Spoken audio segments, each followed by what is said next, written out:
Hey, what's up, guys? Welcome to Lawsplaining the Interwebs. I am your host, Nick Rekieta of Rekieta Law, a tiny, teeny, insignificant law firm in central Minnesota. And with me today are two of Beard and Harris's Amazons, Carrie and Lacey. How are you lovely ladies tonight? Hi. Hey, good. Thank We're you, doing Nick. pretty well. Yeah. I mean, we got wine. We're good. Perfect. So what are you guys drinking tonight? That's going to be a question that everyone will ask. If you could go ahead and let the audience know what you're drinking. One of my personal favorites, it's from Camus Vineyards. It's a cab, and it's one of my go-tos for sure. Lovely. I am drinking Basil Hayden's rye whiskey. Nice. I meant to have bourbon for the stream, and then I realized just a few minutes ago that I'm out of bourbon, which is not. Now, I have to say, being out of bourbon, I have been accused of many things over the past couple weeks. It has been suggested that I be reported to not only the Minnesota bar, but the Texas bar, and probably a few others. But the grievous offense that I've actually done is being out of bourbon. That is. Yeah. Yes, that's the worst thing. Never happened, ever. So if anybody's going to report me for anything, that'll be the one that nails it in the coffin. That would be the only report that the Texas bar would care about. Right? Probably. Out of bourbon or bullets, one or the other. Okay. So we do have to quickly address something. You two are not the only Amazons, as they are lovingly referred to, as you are lovingly referred to. Yes. There is another member of your team. Who is that? Her name is Christina Ross, and she unfortunately is not with us this evening because she is not feeling well. But she is one of the most amazing people. She primarily practices probate law, so she's our probate guru. But her big thing and the coolest thing about Christina is that she is certified to be an agent for the National Football League, and she is taking this on, and she is doing a phenomenal job of trying to get players drafted into the NFL. And for someone to do that outside of like an agency, from some of the professional athletes or singers or whatever, I mean, it's just amazing. And not only is she an accomplished litigator and attorney, she spends a lot of time donating and donating to charities and giving her time to the community here in Tyler. She's on the board of PATH. She actually, a couple of weekends ago, or I believe it might have been last weekend, she organized with the committee the Black History Knowledge Bowl here in Tyler, Texas. And I was privileged to be one of the judges. She's also involved with the Junior League of Tyler. They do a lot of fundraising activities to raise money for local charities here in the Tyler area. She and I have worked together for almost 2.5 years. We are comrades in sports because she and I both love sports. Anything, especially for her. She played basketball at Dartmouth, and she just loves the NBA and the NFL, and then I'm trying to get her into Major League Baseball too. So She represents a few of my Aggies. Yes, yeah. So I mean, she is just one of the neatest people that you could ever meet, and we are missing her right now because she is kind of right now, as far as people that have graduated from law school, she is in the triumvirate of the Amazon Legion of Doom. So we have included legal assistants and our office manager, who is the person in the picture that was sent to you, Nick, that is sitting there with the axe. Yes. But yes, Christina, I mean, she is a phenomenal lawyer, and we are privileged and honored to be able to work with her every day. Well, yeah, it's sad she can't be there, but I did while you were talking, I had her picture up on screen, her impressive qualifications. Yes. What I wanted to get to really quickly, though, you said she's an accomplished litigator. Are you telling me that you guys, you women, have litigation experience? Is that what I'm hearing? Well, I mean, us fake lawyers, you know, never been in a courtroom. Um, we do. Actually, Christina and I have litigated together in the courtroom. She and I have appeared together. Actually, as far as litigation experience goes, I guess in 16 years, we've figured out I've appeared probably anywhere between 4,500 and 5,000 times in a courtroom. No. You guys just write wills. What are you talking about? 40. Well, here's the thing.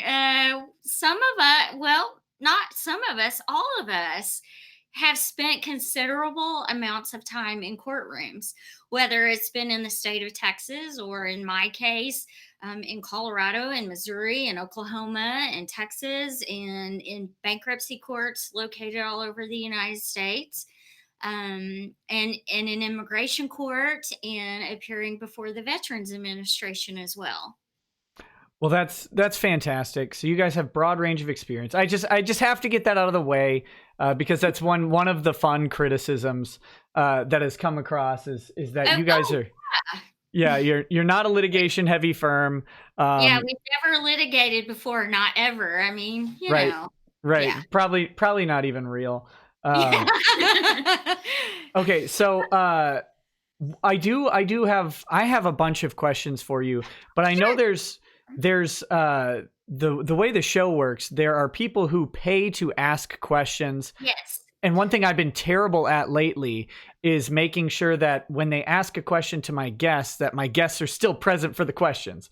Right. So I would like to start burning through some of the questions and comments that have come in, and then we'll go through those. And feel free to answer or not answer anything. I'm in no control over what the audience says, so so bear with it. I'm sure you guys are the gentlest snowflakes who have never had any criticism or hard statements made about you ever. So yeah. Oh yes, not ever. Law school was a cakewalk, Right. and there's no criticism or competition there. Right, Yeah. none at all. Entering in courtrooms when you're the only female. Yeah. Okay. Yeah, I've never had a man call me the B word in open court. Not ever. Well, I've had a man call me a B word in open court, so I'm just kidding. That actually didn't happen. That's a joke. That's a joke. That actually happened to me. So he No. had on overalls at the time. He'd just come in from the pasture in Oklahoma. So that was an interesting day in court. That's that's Oklahoma court sounds grand. Okay, Jay Moore says, "All hail Amazon Prime." Woo! Well, I don't know. I mean, I don't really offer free 2-day shipping, so I don't know what that's all about. Wait, are you telling me you charge people for those summons you send out? No, I don't do that. That would be unethical. No, I don't. It's just I've seen some comments about, is she the Amazon Prime membership? And I'm like, yeah, no. Okay, Andrew Privateer says, "Gonna miss this live. Can't wait to watch the Adeptus Sororitas make people on the internet cry tomorrow." You guys, now Ty's a huge nerd. Okay, I was gonna say, can you tell me what that reference is from? So the Adeptus Sororitas, from what I've read, is a group of females because there was the ecclesiarchy, who said that men could not be in war. So they found these women on a planet, and apparently somebody did something like really cool and miraculous, almost like Jesus, I guess. I don't know. I mean, Sure. I don't want that to sound bad. No, you got it. And so then they were put into orders, and there's 2 sets. People that go to war. What is this? Are you some kind of lawyer? Did you like research this? I did, actually. I saw the comments and I was like, well, I don't want to appear to be uneducated, so I researched it earlier today. Another reason she is Amazon Prime. Yeah, there you go. The long story short is the Adeptus Sororitas are battle-hardened. They're a battle-hardened cast of women in the Warhammer 40K universe who deal with heretics and enemies of the Emperor of Mankind with militant justice. Ooh, that's so those are my kind of women. Yeah, it's weapons. I'm well, they use flamethrowers a lot. Ooh, okay. I like that. So we'll talk more about weapons in a minute, because I think you guys might have some experience with that, but I don't know. We'll ask about it in a bit.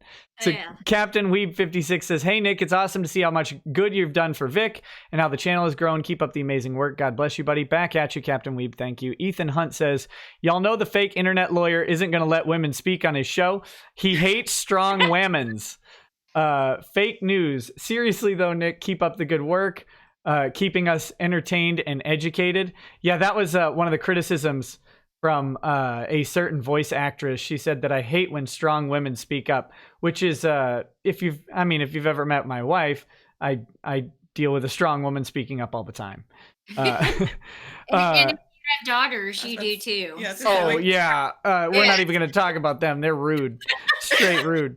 Weirdo with a cello says, "I missed the boat on Daddy No. Please explain." I'll have to let the chat explain that one to you, Weirdo.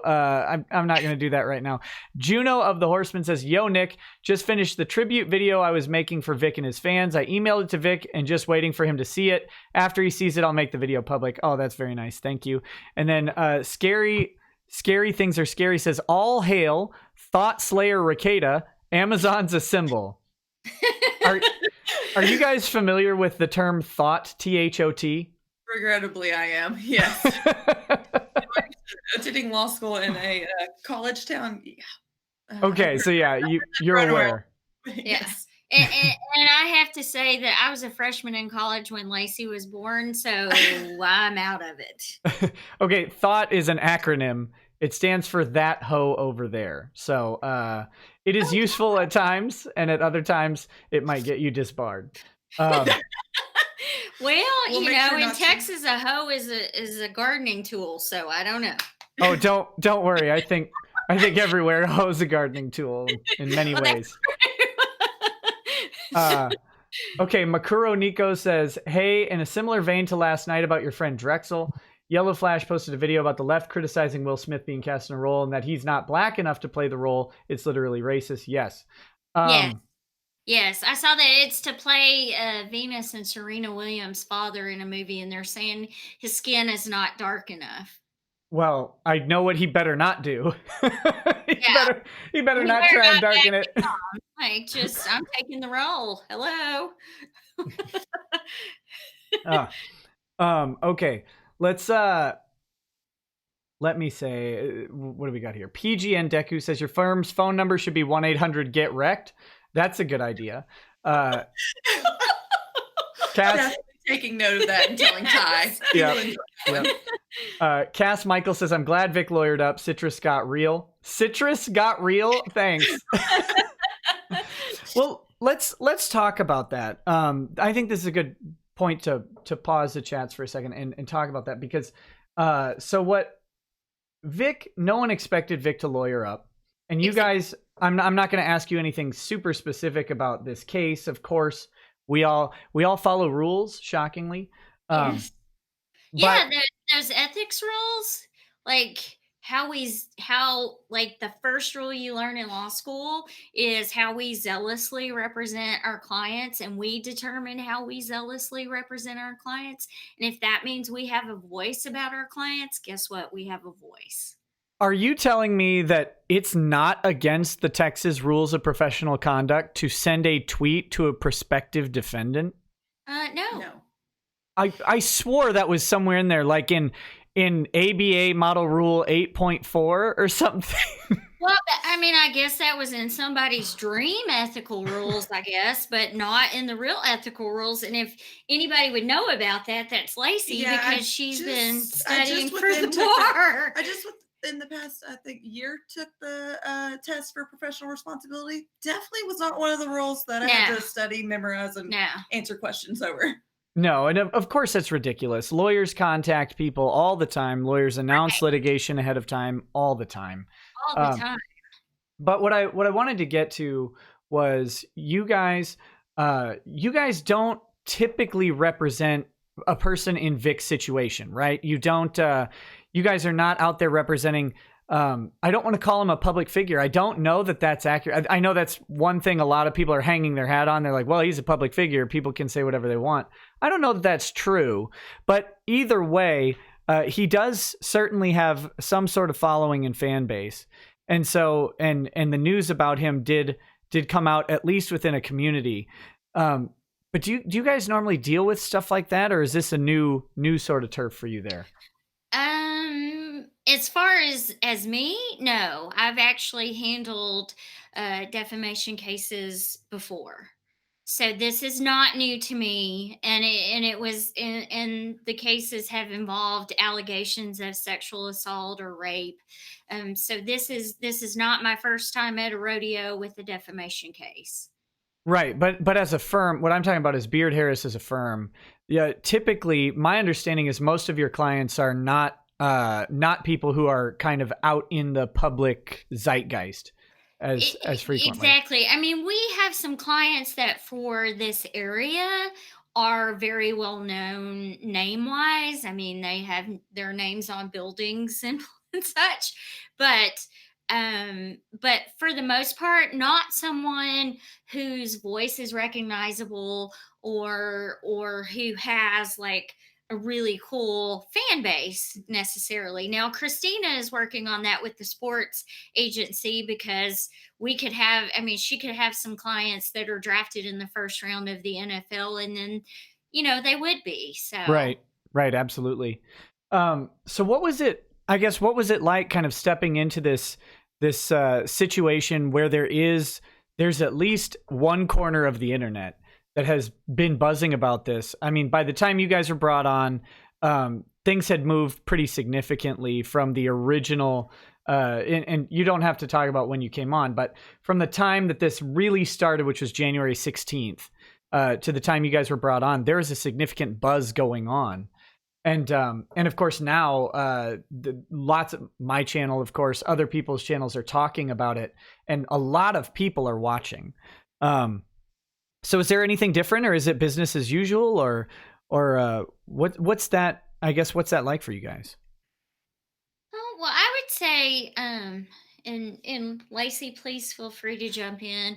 I would say that this is business as usual for us. We are going to represent our clients. We're going to represent them zealously. We are going to do what we are allowed to do within the bounds of the law, understanding that once you appear in front of a judge, a lot of stuff is out of our hands. The judge is a lot of times the fact finder and the fact determiner. Right. But this is, and I guess for us as a firm that has most or all of us have faith. And I think for us, this has become a rallying cry in a certain way about, someone who is a Christian who is exhibiting or is showing the world their faith. And I think for us, that is what is making all of us passionate about representing Vic in this situation. I would have to agree. And now for me, this is my first year with the firm, so a lot of this is new to me, but I'd say the only thing that's really stood out to me is how much preliminary discovery is going into this case. Yes. That's the main thing that stood out to me. Yeah, and that is very unique because you've come across a situation where people have been not only very public in how they go about delivering their statements, but they've persisted for so long being public, despite people suggesting maybe they shouldn't. And even despite like announcements that people were collecting evidence, they just kept steamrolling through it. Well, and despite announcements saying, I'm not saying another word about this, and then 300 more tweets or posts have come out after that. Like, really? If you're gonna be silent, be silent. Right. Be silent, Bob, like just shut up. Now I have a question about that. Is that part of y'all's research, counting the number of tweets that are directed maybe at your client? Yes. Do you have any comments about the number of tweets directed at your client, or would you choose not to answer that? I mean, I think there has been some discussion about a prolific tweeter, and as of today, there have been 385 tweets made about Vic. 385? So are you telling me that there's one person out there who is so adamantly committed to contacting your client that they have attempted contact with them 385 times? Well, there have been comments about, approximately, we would say we counted 385 times. Now, a lot of my experience is in criminal law, right? And so I deal with restraining order violations and stuff like that. Yes. I have never had to defend anything even close to 385 attempted contacts. But what I will say is, I had to defend someone just the other day because of one Google review that they left on someone else's page, and the state tried to prosecute them for harassment, violation of a harassment restraining order to a felony level. So I feel like 385 tweets might come close to being enough to make it to a cause of action. So that'll be very interesting for that person, I think. That could be part of litigation and something that we may not discuss. It's just the opinion around the office has kind of been like, woo. Are you represented, and have they not told you to? Right. Because if I were representing someone in this situation and I saw 385 tweets, there would be a come to carry meeting in my office about we need to keep our mouth shut. Right. Yeah, because that it's a bit excessive. Did I say obsessive? Whoops, sorry. I meant excessive. Sorry about that. But never apologize. It Don't do it. Kind of seems a little excessive. Just a tad. Just the thing is that okay, you at some point you kick somebody while they're down. When is it going to be enough? When is it going to be enough skin that they've given for you to just say, you know what? I'm done. No person deserves, and Ty mentioned this the other night on the show, no person deserves to have someone just kicking them repeatedly over and over and over while they are in a position in their life that is just kind of what we call a valley. Right. There's and especially if your claim is we just want them to realize and get help, right? Like there's exactly, that's not helping anybody. Helping somebody is okay, I'm telling you this occurred, and we want and I want there to be peace. Well, if you want real peace, you don't tweet 384 more times about that person and how awful they are. You Right. just don't. Like you say, we want we want there to be peace. We want there to be a resolution, and we want everybody to heal. You don't keep kicking somebody like this. Right. You just don't. It almost looks like malice, but who am I? I'm not. I may be overstepping my bounds there, but no. Let's do a couple more of these chats. Sure. And we'll. Oh my goodness, I lost my spot. Here we go. Homesteadive says Amazon's delivered to us in 2 business days. That is true. Well, that's true. You're right. James Huddleston says, thanks for your email answer about the bar exam. Cheers. Good luck to you, buddy. James is asking me. Good luck to you. Good luck. Woo. Been there, done that. We'll not do it again. I'm prepping with you. So. Well, James is a UK based person who has passed his LLB and is about to complete his LLM, and so then he's trying to do his bar in the US, and he's trying to figure out what he can avoid studying for so much, or avoid taking classes for, we'll say. Oh, okay. That makes sense. Well, if he's taking the bar exam in Texas, he definitely needs to focus on oil and gas law.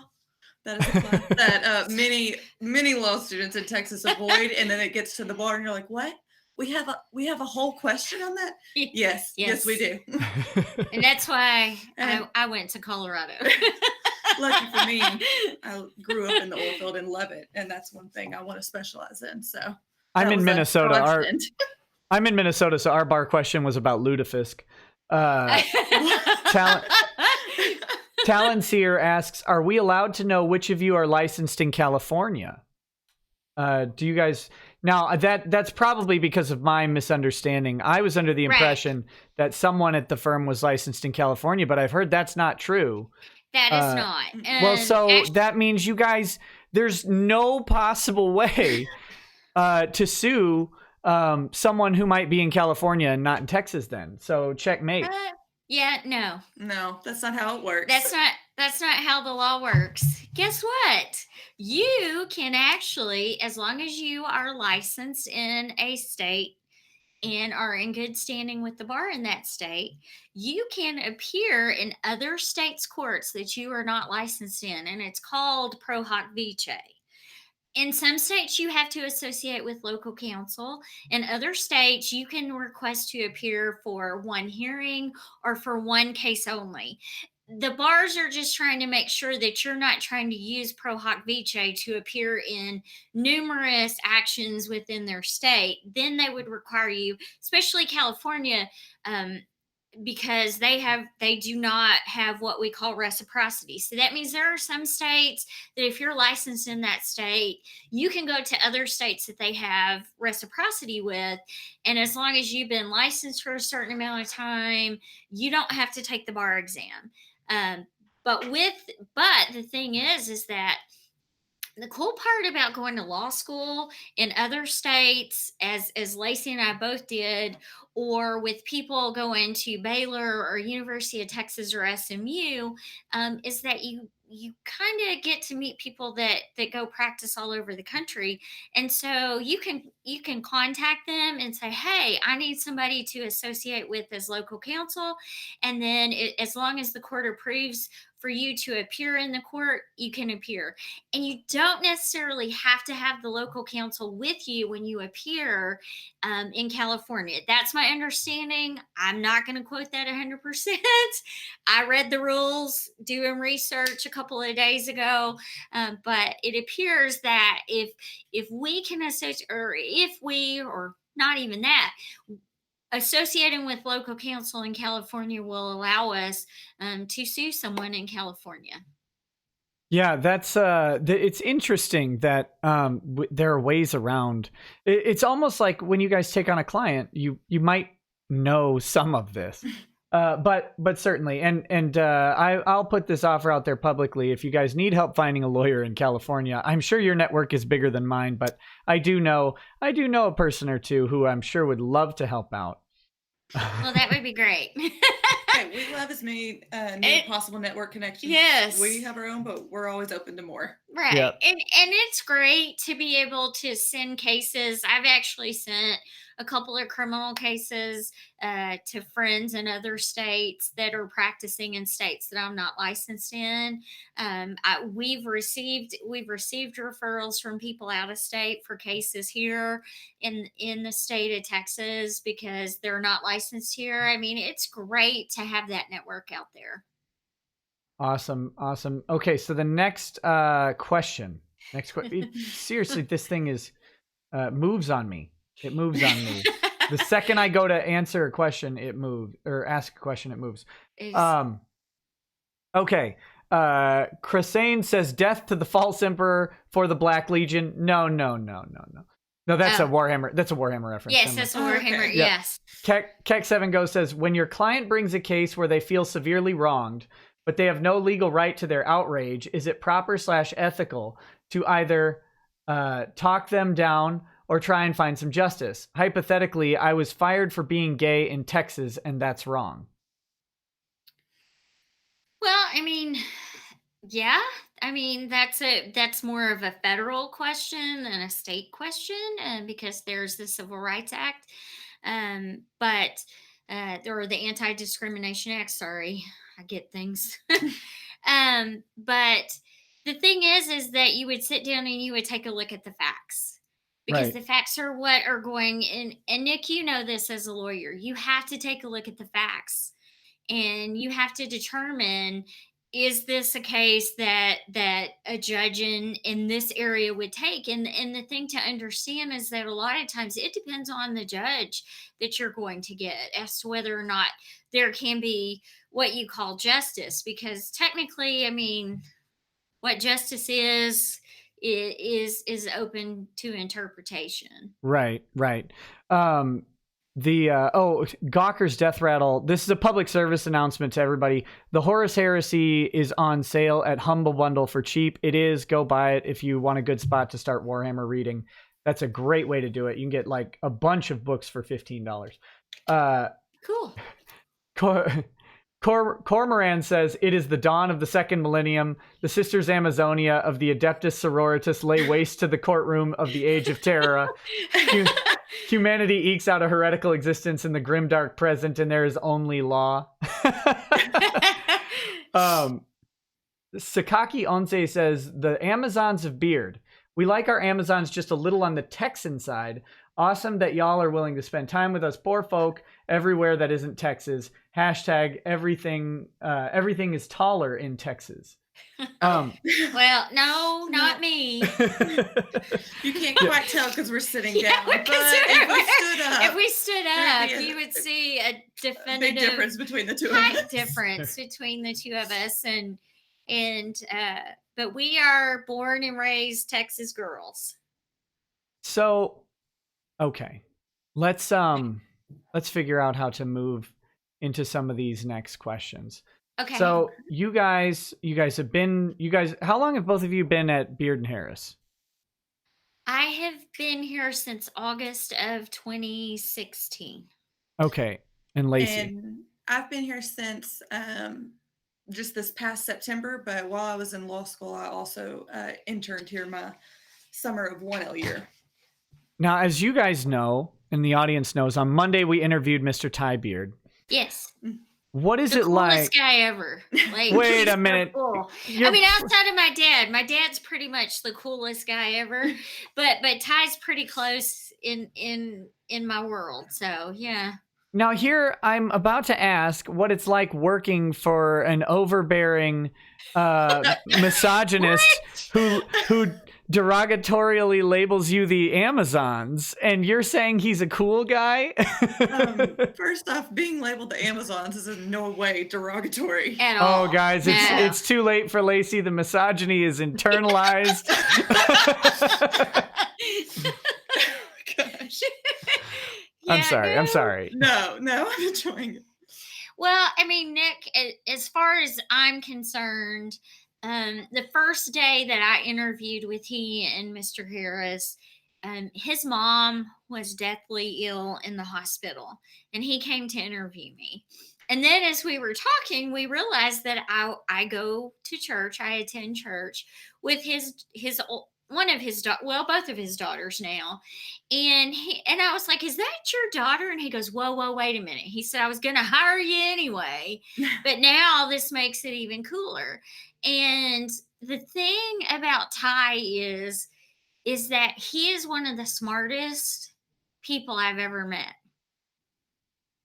And I mean, and I've practiced law in, Colorado and Missouri and now in Texas. And he truly is one of the smartest people I've ever met. But the thing that makes him one of the neatest bosses that I've had is the fact that he lets you just be you. And he tries to bring you in. He was a teacher, and so he teaches. That's not a trait I have. I can tell you that. I think you have a little bit more of it than you realize. Amazon Prime, I'm lucky enough to have her as my mentor here. And so she does teach me a lot. And so he is thoughtful. He is intelligent. He truly cares about not only the people that he works with, but the people that he works for.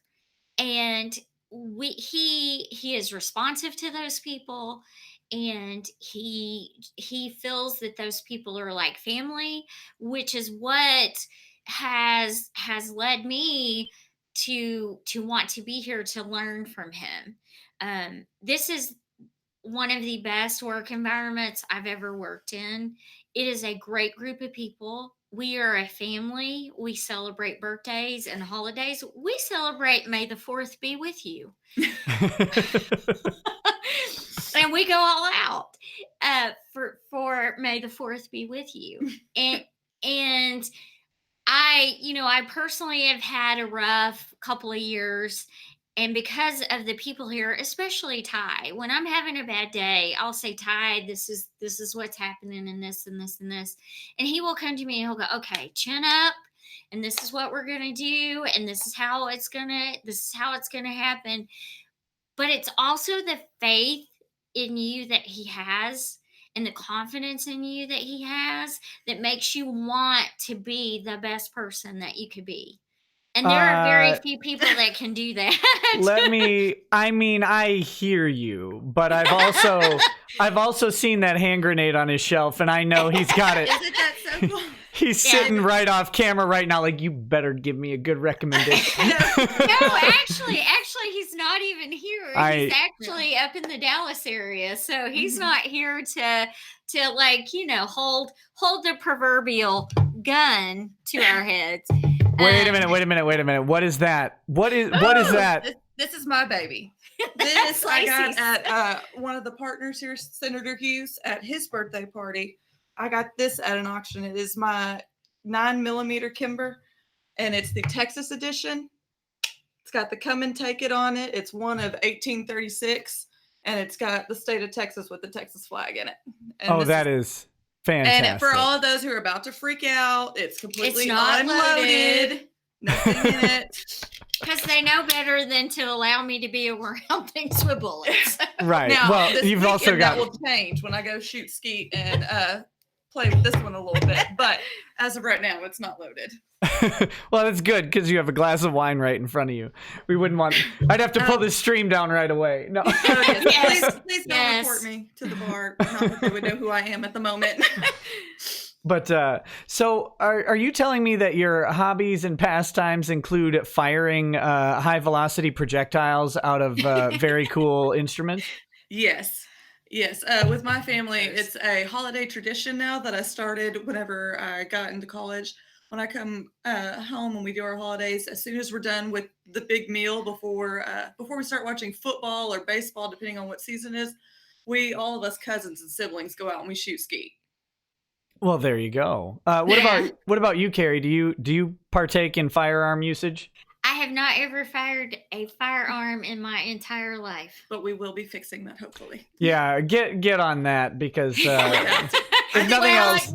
I'll start her off with this. I mean there's no kick, but I want to get her on an AR eventually. I haven't had occasion to do that. I mean, I was married to a man in the United States Army, and I still have not fired a firearm. So, meanwhile, yeah, I think I fired my first shotgun in 2nd grade. Had my dad stand behind me, make sure my shoulder didn't get blown outside.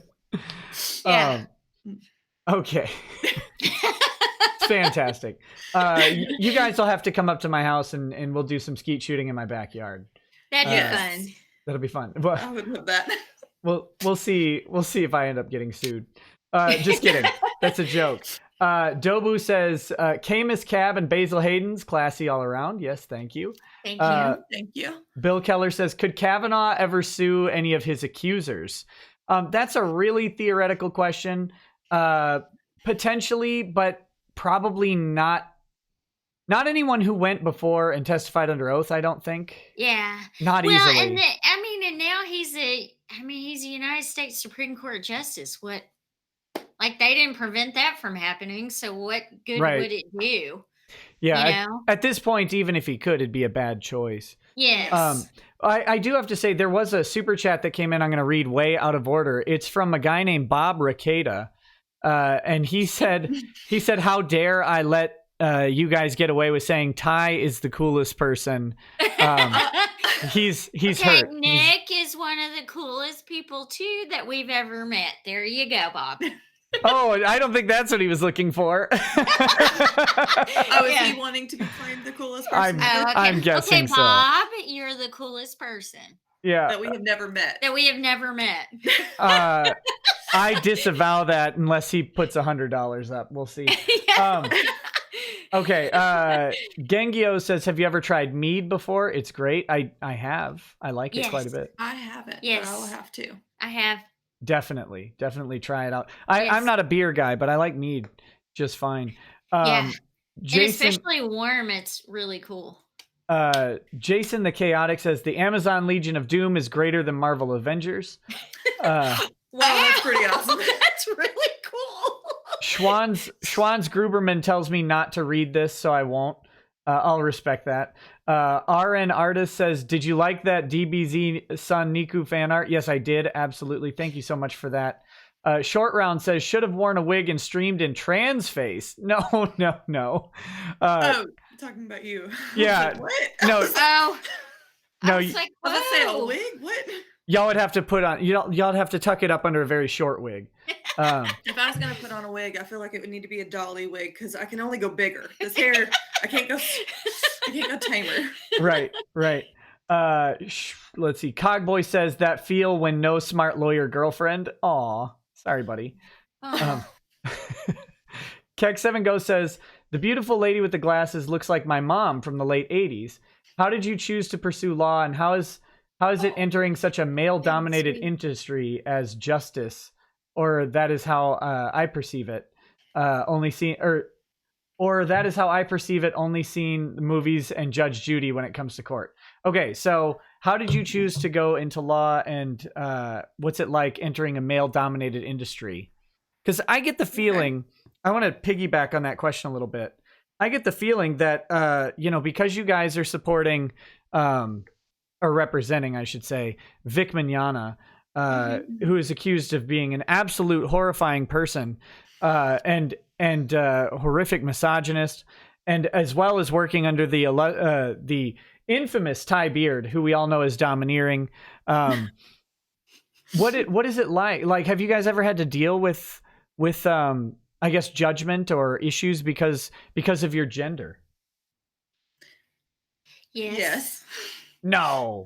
Yes. I mean, we all have. Yes. I mean, my pre-law advisor in college told me to marry a lawyer and that I would never get into law school. I was too cute to be in the courtroom. Don't know what that meant because, baby ducks are cute. And so I was like, oh, okay. So when I graduated from law school with honors, I sent him a nice little letter. You're my hero for that.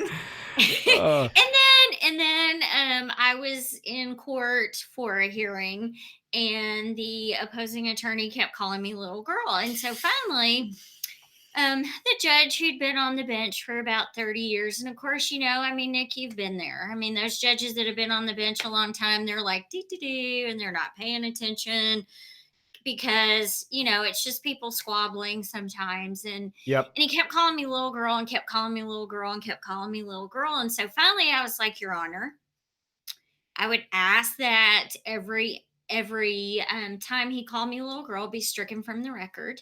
And I said, and if he calls me a little girl again, I said, somebody's going to die in this courtroom and it's not going to be me. And the judge started laughing so hard, and he said, well, every instance of you being called little girl will be stricken from the record. And he advised that attorney, he said, don't call her little girl again. I said, yes, because I have addressed you as Mr. So-and-so, so you will address me as Mrs. So-and-so. And that's what we're going to do because we're adults. That was actually nice. Well, at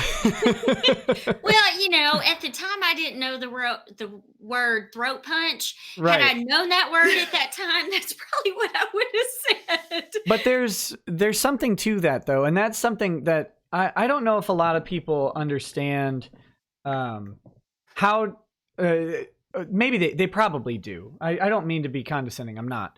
But in law, when you get a victory like that, and that is very non-legal victory, but it's very, very important that you establish the rules of the game, you establish the boundaries, and when you get that victory, it's almost as important, if not even more important, to accept that victory with grace, and just let the other side soak in it. It's because when you lay something out on the table and you say, look, this is how it's going to be, and then they have to, for whatever reason, capitulate to that, it's always good to say, thank you. Now we can move on and acknowledge what happened. That is right. And I mean, and this attorney that kept calling me little girl, I mean, he and I had numerous cases where we were opposing counsel with each other. And after that time in court, I never got called little girl again. And there was a level of respect there between he and I. Right. Yeah. I mean, yeah, that's, and unfortunately that's how it has to go. Right.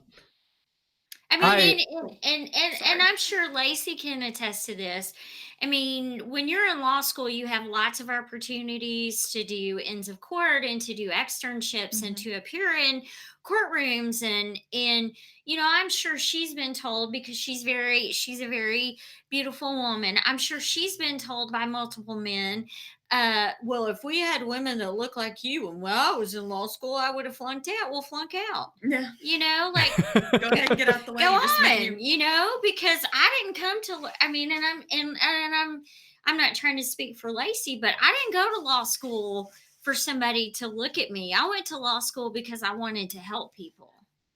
Yeah, and I would say the overwhelming majority of women I went to law school with were the type of women you wouldn't want to mess with, right? Like that's why they're there. It definitely didn't help that I went to law school at Ole Miss, and the running joke at Ole Miss is any girl who goes there is just trying to get her MRS degree. Oh, yeah, there you go. First off, I have my very sweet demeanor is what most people back home know me as having, and then this country hick accent, and they're like, sweet old Lace is gonna go off to law school, and then they find out I'm going to Ole Miss. Oh, okay, she's gonna go meet her nice Southern boy and get married. And bless her heart. Bless her heart. That was in no way ever my goal. Right. I've known since a young age that I wanted to be an attorney. And Nick, the thing is that people need to understand, we don't go to law school so we can go, ooh, yeah, we're strong women. We go to law school because we have a passion, we want to achieve things in our lives, and we want to have a career that is ever changing, that is not the mundane and the same day in and day out. I mean, look at this case. Yeah. Every day there's something new. And some of it is shocking, and some of it is interesting, and some of it I go, oh dear me. And what kind of country do we live in? And but at the same time, it's exciting, and being in a courtroom is exciting, and that's why a lot of people go to law school, because there's this passion for that excitement there, but there's also this passion for the law and following the law. Now, on that note, on a case like this, which so deeply involves what I consider to be a growing rift, or at least an attempted rift between men and women. Right. The idea of these allegations and accusations. Do you guys have any comment on what these types of allegations in a situation like this, what they do to our ability to function as a society? Because to me, my perspective is that that's a deeper narrative to all of these cases. It's why I feel very passionately about it, because I see so many barriers coming up between men and women. I talked to a friend of mine who he will not even talk to women anymore because of these types of accusations being on the horizon. Do you guys have any comment about, I guess, what this type of situation does to our ability to talk to each other? Well, it divides us. It completely divides us. And it pits us against one another yes. too. And it makes this country even more divisive than we are becoming. And it doesn't need to be that way. And the thing to understand is that any kind of allegations of sexual assault or harassment or abuse by someone, it works both ways. And it's not just men, perpetrating upon women. I mean, women do as well. And that's something that isn't expressed a lot, because I mean, it's the men and we're manly and we're guys, to quote John Candy in The Great Outdoors, where it's men, it's rugged, we're manly, we're guys. Kind of a mentality. And it makes women and men sad, because you feel like you can't even speak to anybody. You feel like you can't have a conversation with someone without it becoming this, well, he said that my eyes were pretty, so that means he abused me, he assaulted me, he harassed me in some way. And we have to figure out a way to bridge the gap. And if I had a solution for that, I guess I'd be, you know, like Oprah. But I'm not. And the thing for all of us to realize is, okay, step out, say somebody hurt you, say somebody did something to you, but don't destroy somebody's life. Don't keep pounding and banging and hitting and kicking them and trying to completely and totally ruin someone's life. I mean, this is someone's life. This is another human being. This is not some character in an anime. This is someone's real life. This is someone's livelihood. This is someone's reputation. And the thing to realize with, hey, this happened to me. Okay, let's try to heal. What do we do? What steps are you taking as a person to try to heal yourself? And what steps are you taking as a person to try to mend that fence with that person that maybe hurt you? And some cases are too egregious. I totally understand. Right. I get it. But at the same time, we cannot be destroying each other. This is what happened in the other great civilizations around the world, through the history of the world, are people just turning against each other and making up false claims, or even if the claims are true, just turning against each other, and then your society just completely falls apart. And that's not why God made this world. That's not why we're here as human beings. And we need to realize that as people. And the thing is that we're not each other's enemies, you know. We're supposed to, you know, that what God said, the greatest of these is love. We are supposed to be loving on one another, not destroying each other. You know, if you feel hurt, if you feel offended, if you feel like somebody's done something to you, then the greatest thing that you could ever do for them is to love them, not destroy them. Love them and show that love in the world, show that love to other people, show that on Twitter and Facebook and wherever you're posting comments, show that to people. And yeah, you people are going to be angry. I mean, I think Mhm. Lacey and I can both say, you know, we've both had experiences and we can both say, you're going to be angry. It takes a while to heal. It takes a Yeah, while to get over it it. takes a But long time, but don't demand that somebody change when you're not willing to do the work to heal what you're claiming is your hurt. Right. So, briefly, I just want to touch on one thing briefly. You said that both of you have had, of course, and I think this is an unfortunate truth of our society, is that both of you have had negative interactions. We'll say, we'll couch Yes. it in those terms, Yes. without getting too specific. So I think that's very important because when you're representing, and you guys, of course, know this. When you're representing someone, you do have to be able to, one, get in their head, but more importantly, you have to be able to get into the head of the person across the table from you.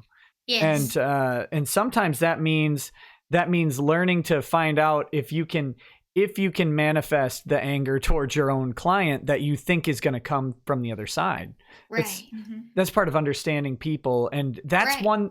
one aspect of being a lawyer that I don't think people realize, is that the good lawyers are able to very quickly assess people and then empathize Yes. with them.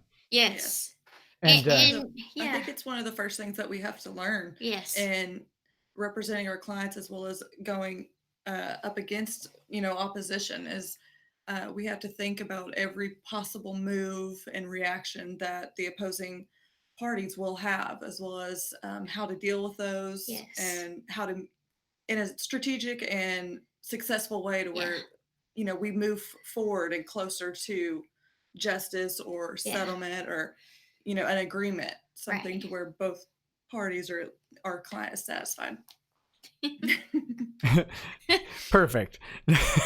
No, that's right. I don't even have a response. That's right. Real quickly, someone asked me to address this question. I'm going to ask it. It's Sure. from, but I would very much understand if you guys don't want to answer. So that'll be up to you. Drac Sure. Let's Plays asks, first time in chat here. If I may ask, if either of the Amazons have seen the tweets / dialogue going on in the Vic situation from Monica, Mars Girl, etc., and what are their thoughts on it? Also, thanks for all your efforts on this. So that's a very specific question. So if you guys Right. don't want to comment, you certainly do not have to. I would say that, I think we can say we've seen them. Yes. But I would also say, because of the ongoing circumstances and the litigation that is on the horizon very soon, that we would prefer not to discuss that. Uh-oh. Are you saying you might be in touch? Yeah. Yeah. Oh, how dare you! You're both disbarred immediately. You can't. You can't Like, say that how there's dare litigation we? coming. Yeah. How dare we say, hey, by the way, there We're gonna be could in be touch. litigation, and we will be in touch. Yeah, that's way out of bounds. Ryan Boggs says, I'm calling it right now. After Vic wins, they won't learn from it, and the rhetoric of #KickVickers will shift toward how the U.S. legal system is misogynistic and or doesn't accommodate survivors. If Vic wins, I don't think they'll be doing that, personally. Judicious says, would these ladies like to be drawn as Adeptus Sororitas? The internet can make this happen. Yes. Yes. That would I be would love like that. that would be the coolest thing. Well, and I know, like, I'm like, ooh. You make sure there's some flamethrowers. I want a flamethrower. Yeah. I want the rocket launcher. Okay, well, you've heard it, internet. If anyone out there would like to draw these lovely ladies as the Adeptus Sororitas, I will make sure that it gets to them. I'm sure they'll see it anyway, but I will personally make sure it arrives in their inboxes. Thank you. Thank you. Siren Jag says, I do not avoid women rackets, but I do deny them my essence. Well, that's awkward. I can no longer sit back and allow communist infiltration, communist indoctrination, and the international communist conspiracy to sap and impurify all of our precious bodily fluids. Okay. Ingra says, Nick, love what you're doing. Keep up the good work. Thank you. If you're ever in the metro, I'll totally buy you a round or 3. Just dip my toe into Warhammer 40K and the lore is unreal. Got a recommendation on a good starting point? Yes, go to Humble Bundle and buy the book, the Horus Heresy book bundle. You will never find a deal that good. $15 and you get like 25 books or something stupid and some audiobooks.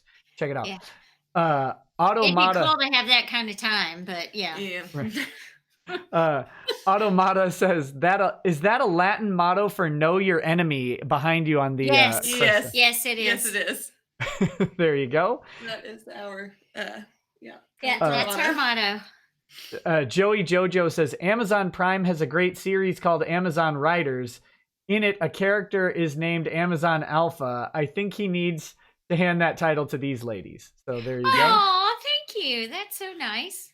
Cerno says feminists are PU55IESs. I don't know what that stands for. I've never been on the internet before. Oh. They'll falter before the real women. The Beard's Legion of strong Texan women will prove them wrong. # fear Amazon Prime. Woo! I like that hashtag. It works. Sua Sponte says female fake lawyers. The conspiracy deepens.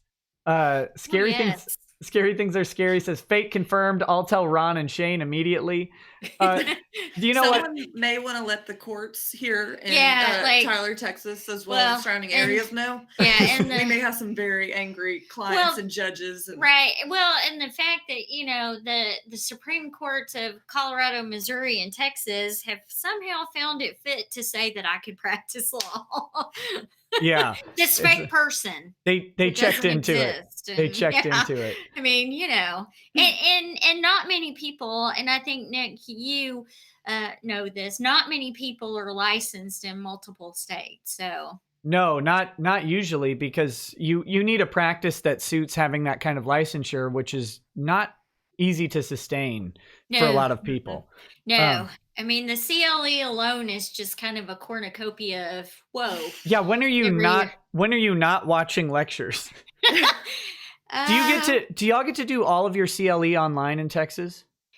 Yes. But not in Missouri. You have to do 9 hours live in Missouri. Oh, 9? Oh, poor you.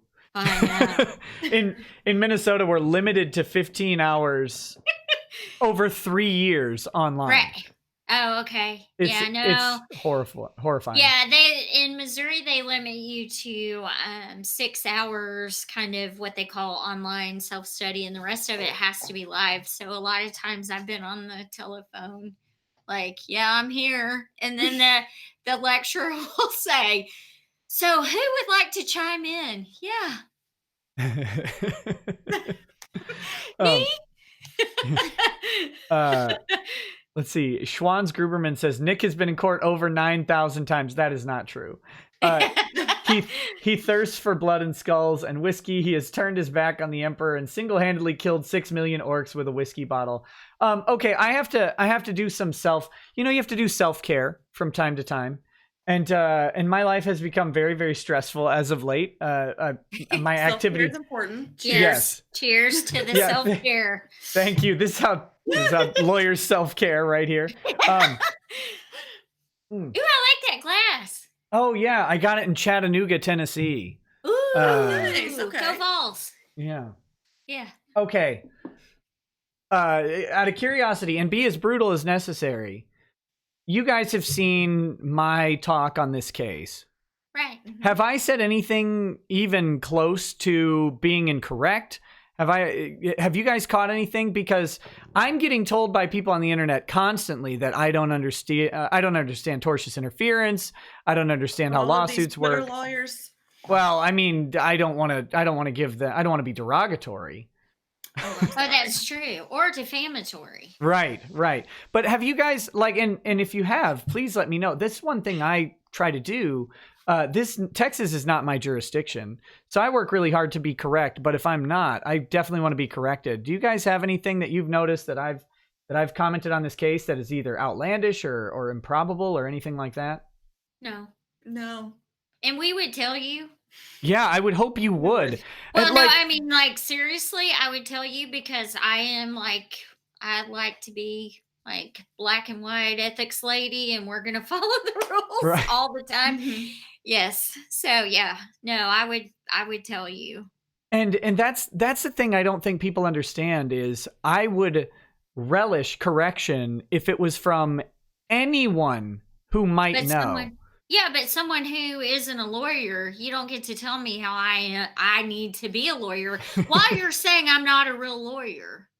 Right. Yeah, that's the best part. That's the best part. I mean, that's my favorite part. Come do my job for a day. The Texan 83 says, "Dang, I miss home now. Been a long time since I've seen a prim and proper Texas belle that can hold polite posture." Oh my gosh, my mom was gonna be so proud. Yeah. I know my Nana's looking down and being like, I taught her well. Yeah, well, my mom, my grandma, and Gussie Nell Davis and Dina Bolton Coven and Dana Blair would be very excited because I was the Kilgore College Rangerette. Oh no. Oh, if you don't know what they are, Nick, you gotta look them up. Yeah. I will. Google us. Google the Rangerettes, yes. They're legendary. Yeah. John Albert says, Ty is from Louisiana. Where are you both from? I hail from the small town of Troop, Texas. It's real close to here, from near Tyler. And I'm from Tyler, Texas. I'm a born and raised Tyler Rose girl. You know, Tyler is unironically one of my favorite places to be. Except for driving. It's the worst. It's almost it's awful. It's almost as bad as Houston. Oh, and it just has to do with we have a little bit of an older population around here. And you don't say. You don't say. And we're a little bit more laid back. When I came back to Tyler after living in Germany, driving on the Autobahn and driving in Tyler were way different experiences. Yeah. And my daughter would say, "No, Mom, we got to be calm. We got to be calm, Mom, because these are some old people and we got to be calm." And I'm like, okay. I will say it's a little better than Oxford, Mississippi, though, because at least people here in East Texas know how to drive around roundabouts. Yes. Well, oh, God. I hate roundabouts. I hate them. I love them. I love them. I love them. Because in Henderson, Henderson, Texas, you have to learn to drive through the Star and through the roundabout. Yeah. And if you can drive through that, you can drive through any roundabout. Yeah.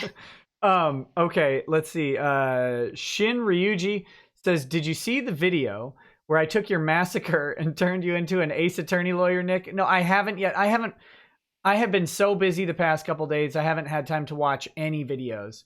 How do you like your Super Saiyan Blue look I made? I did see that picture. It looks awesome. Thank you so much. Nunya F Business says, "What are your personal and/or professional thoughts on Ty?" We kind of covered that.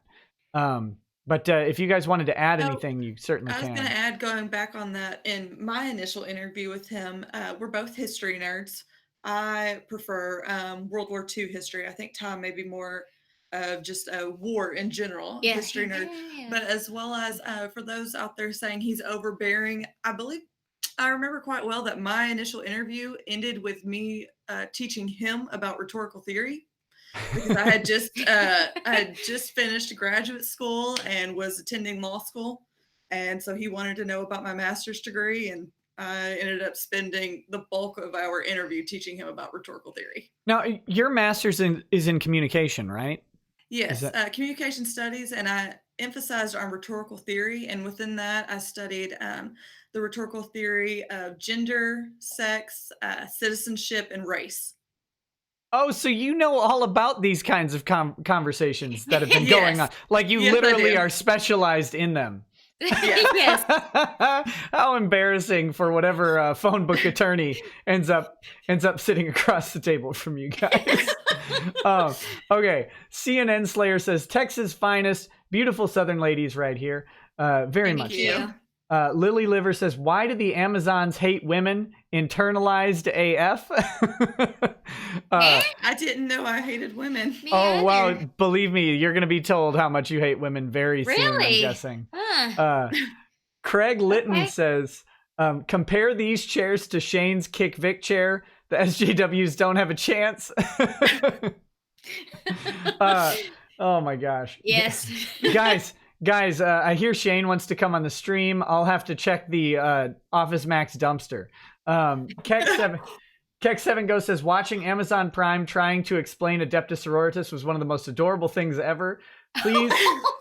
Please have her for the 40K stream when she tries to explain the history of the God Emperor of Mankind's life and death. And then here's a follow-up question. What is your favorite? I would have notes. Yeah, I imagine you would come into that discussion very prepared. Yes. What is your favorite chaos god? Oh, did you not get there in your research? That's okay if you didn't. Well, give us a few options. Wait.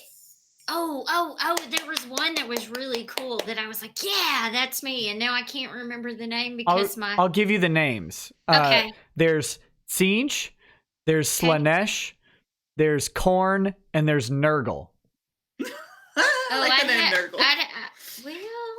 I would have to say Siege. Oh, the changer of ways, the architect of fate. That's a good one. Oh, that's a good Ooh. one for Yeah. Yep. And you picked Nurgle, Lacey? I just like the name. Oh, yeah, and Nurgle gives the best gifts. He's Oh, Okay, yeah, I can do she's that. great at that. I'll give Yeah. you Yeah, Yeah. there you go. Both of one I mean, with it Perfect. does kind of sound like the name of one of the bubble copies. 2012 Jameson says, I hope my niece ends up like you, not CM. Hashtag true role models. Please keep Thank up you. being a good example for young women out there. Thank you. Thank you. Do you guys feel a special burden to be because of, I mean, your position in an industry that has been so traditionally male dominated? I mean, when I went to law school, they just handed me my grades and let me go through because they're like, oh, you're a man, you're fine. No, I'm just kidding. That I kid. That's I kid. about woo. Nick, where did you go to law school? Yeah. Sorry, I wanted to ask you that. Oh, sure. I went to Mitchell Hamlin School of Law, Mitchell Hamlin College of Law, I should say, which has produced their claim to fame. They have produced 9 Supreme Court justices, mostly Minnesota State Supreme Court. However, Okay. That's awesome. they also produced Chief Justice of the U.S. Supreme Court, Warren Burger. Oh, so interesting. I went to a Burger was very interesting. prestigious law school. Yeah. Hey, law school is law school, so Yeah. That's And true. You That's still true. gotta pass the bar Yeah. no matter what school you yeah, go it to. doesn't matter what school you go to. You still have to sit in that test that makes you want to staple your head to the carpet. Yep, that's true. And may we never ever take that again. Oh yeah. And going But- back to your question. Yes. Yeah, do you guys feel a special burden to young girls out there? Like, I don't know. Do you? I don't really see it as a burden. Right. I have 2 nieces, and I think some of my proudest moments was whenever I graduated from Texas A&M. My oldest niece was immediately saying how she wanted to go to that Aggie school, and I don't know. I think Yeah, I she mean, kind of strives to. yeah, it's not a burden. It's just this is what we've chosen to do as a career. I will tell you a little story about my daughter. The thing that I try to do with my daughter is I'm trying to raise her to be a productive member of society and happy. And finding happiness within herself. But there was one night we were at the house, and at her school they had just done career week, and this is kind of a classic story. she told me she wanted to be a chef, and I'm like, hey, that's great. You can cook for mommy when I'm old. And she's like, yeah, no. And then then she says, hey, mom. She said, and she's in the living room and I'm in the kitchen, and she goes, hey, she's like, I don't want to be one of them lawyers. And I said, okay. I said, well, why? And she's like, yeah. She goes, they're kind of scary and gross. And I looked at her and I said, well, baby, I'm one of those. And she goes, yeah, I know. So, for me, I, and I think, because like I said, I mean, Lacey was born when I was a freshman in college.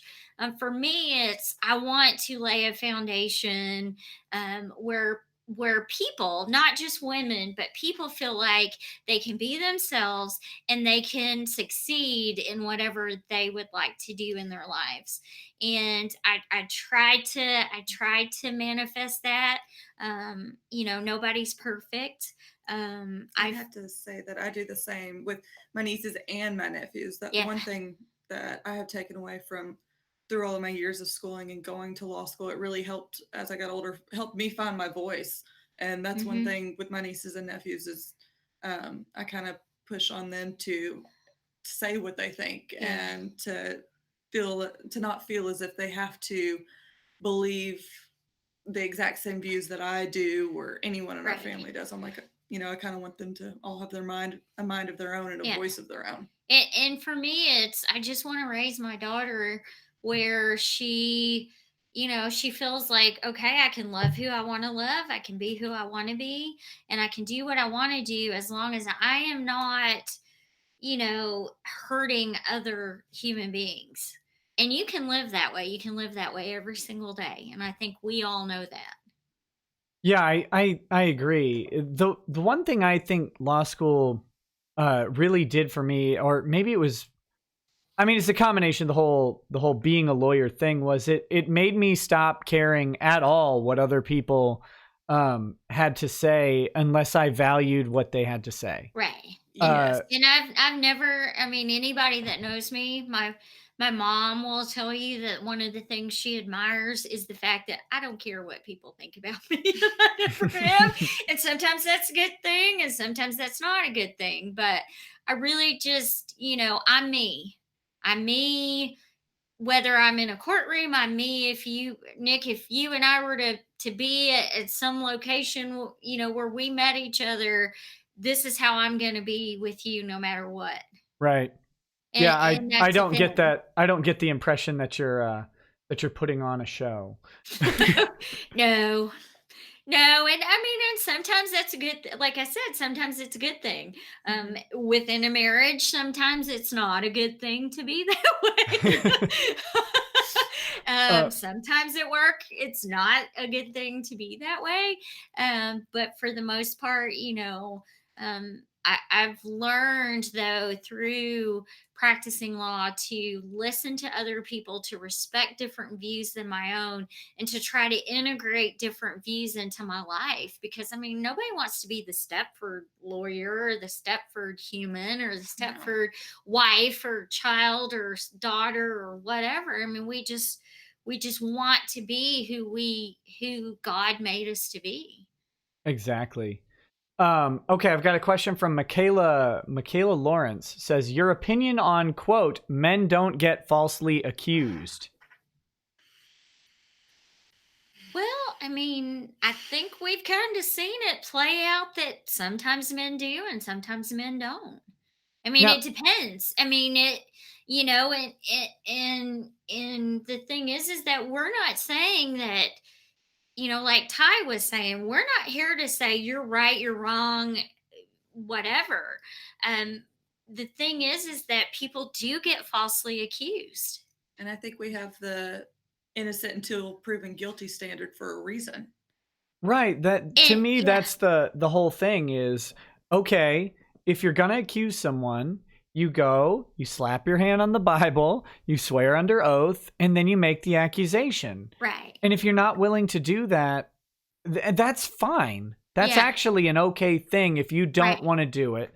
But if you don't, then you miss the opportunity, in my opinion, to go after someone years later because you regret not coming forward. Now, it doesn't mean that you're not entitled to some sort of healing, that you shouldn't, try and get yourself right. But if you don't go through the channels or the process that we have set up to test these sort of claims, if you choose to skip that step, then you shouldn't have that step opened up to you years later when we can't test the claims. That's my opinion on it. Right. No, and I mean I agree. And Nick, here's the thing. Here's the thing that we all have to understand, and this is one of the things that I've learned in 16, well, longer than that, in about 17, 18 years of being around our legal system. What happens is when you've got two people in court, there's the plaintiff's story, the defendant's story, and then there's what really occurred. And the thing to understand is that we view things based on our lenses as people and our experiences and our nature versus nurture and the way we were raised and things that have happened to us in the past. And I can attest to this greatly. Things that have happened to us in the past really impact us in the future. And sometimes we try to attribute things that happened to us in the past to people that are currently with us in our lives, and it's not fair to them. And I've been like super guilty of that, especially in my marriage, where it was like, well, this person hurt me in the past and you're going to hurt me now, and not being an understanding person.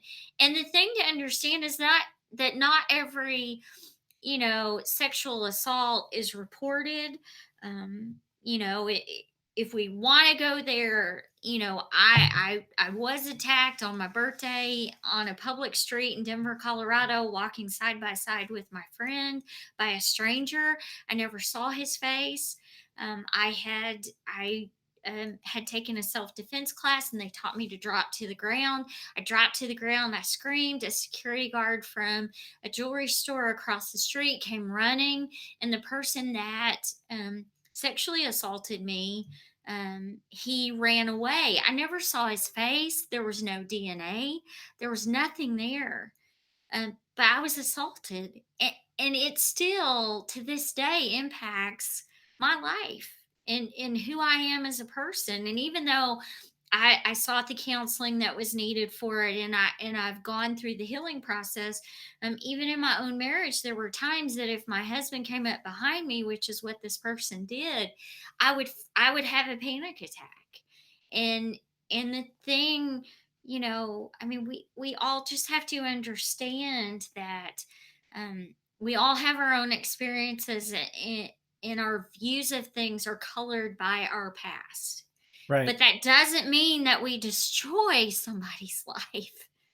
It just doesn't mean that we do that. Yeah, I fully agree with that. Octagon Smuggler says, made some Rekieta emoticons. Thank you for that. Priscilla Tuarica says, how did you guys come up with the name Amazon Legion of Doom? That's Ty. That is very much Ty. Yeah, that's Ty. I mean, but are we offended, or do we say, oh no, you can't call us that? No, I think it's cool.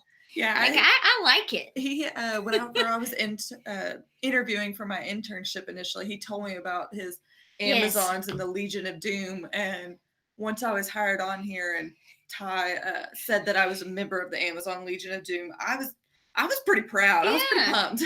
And I believe my understanding is that it actually came from one of Ty's daughters. She came up with that term, and so, I mean, it is what it is, and it's awesome. And we don't take it as a put down or Ty's a misogynist. I mean, we take it as that means that we have respect from him, and he believes in us, and he has confidence in not only us as lawyers, but as human beings and people that he works with. Going back just a little bit, and I don't mean to dwell on this, but I think it's relevant to something at hand. So you guys have both had your, your negative experiences, the assault you just described. Lacey, you haven't described yours, and you don't need to. But what is it? How does that impact how you guys look at situations like what's going on with Vic? I mean, does that? Yes. Can you talk about that a little bit? Well, I know with mine, I chose not to report it at the time, and looking back now, I mean, if I wanted to confront my assailant, I could. I know who he is, but it's just not something I've chosen to do. But even if I did do it, I personally would not choose to do it publicly, but that is up to each person, and that is their own right. But if say I did post about it publicly and confront him that way, I mean, after that, there's not really much more that I could do. There's no way for me to get justice. I mean, it would become a he said, she said.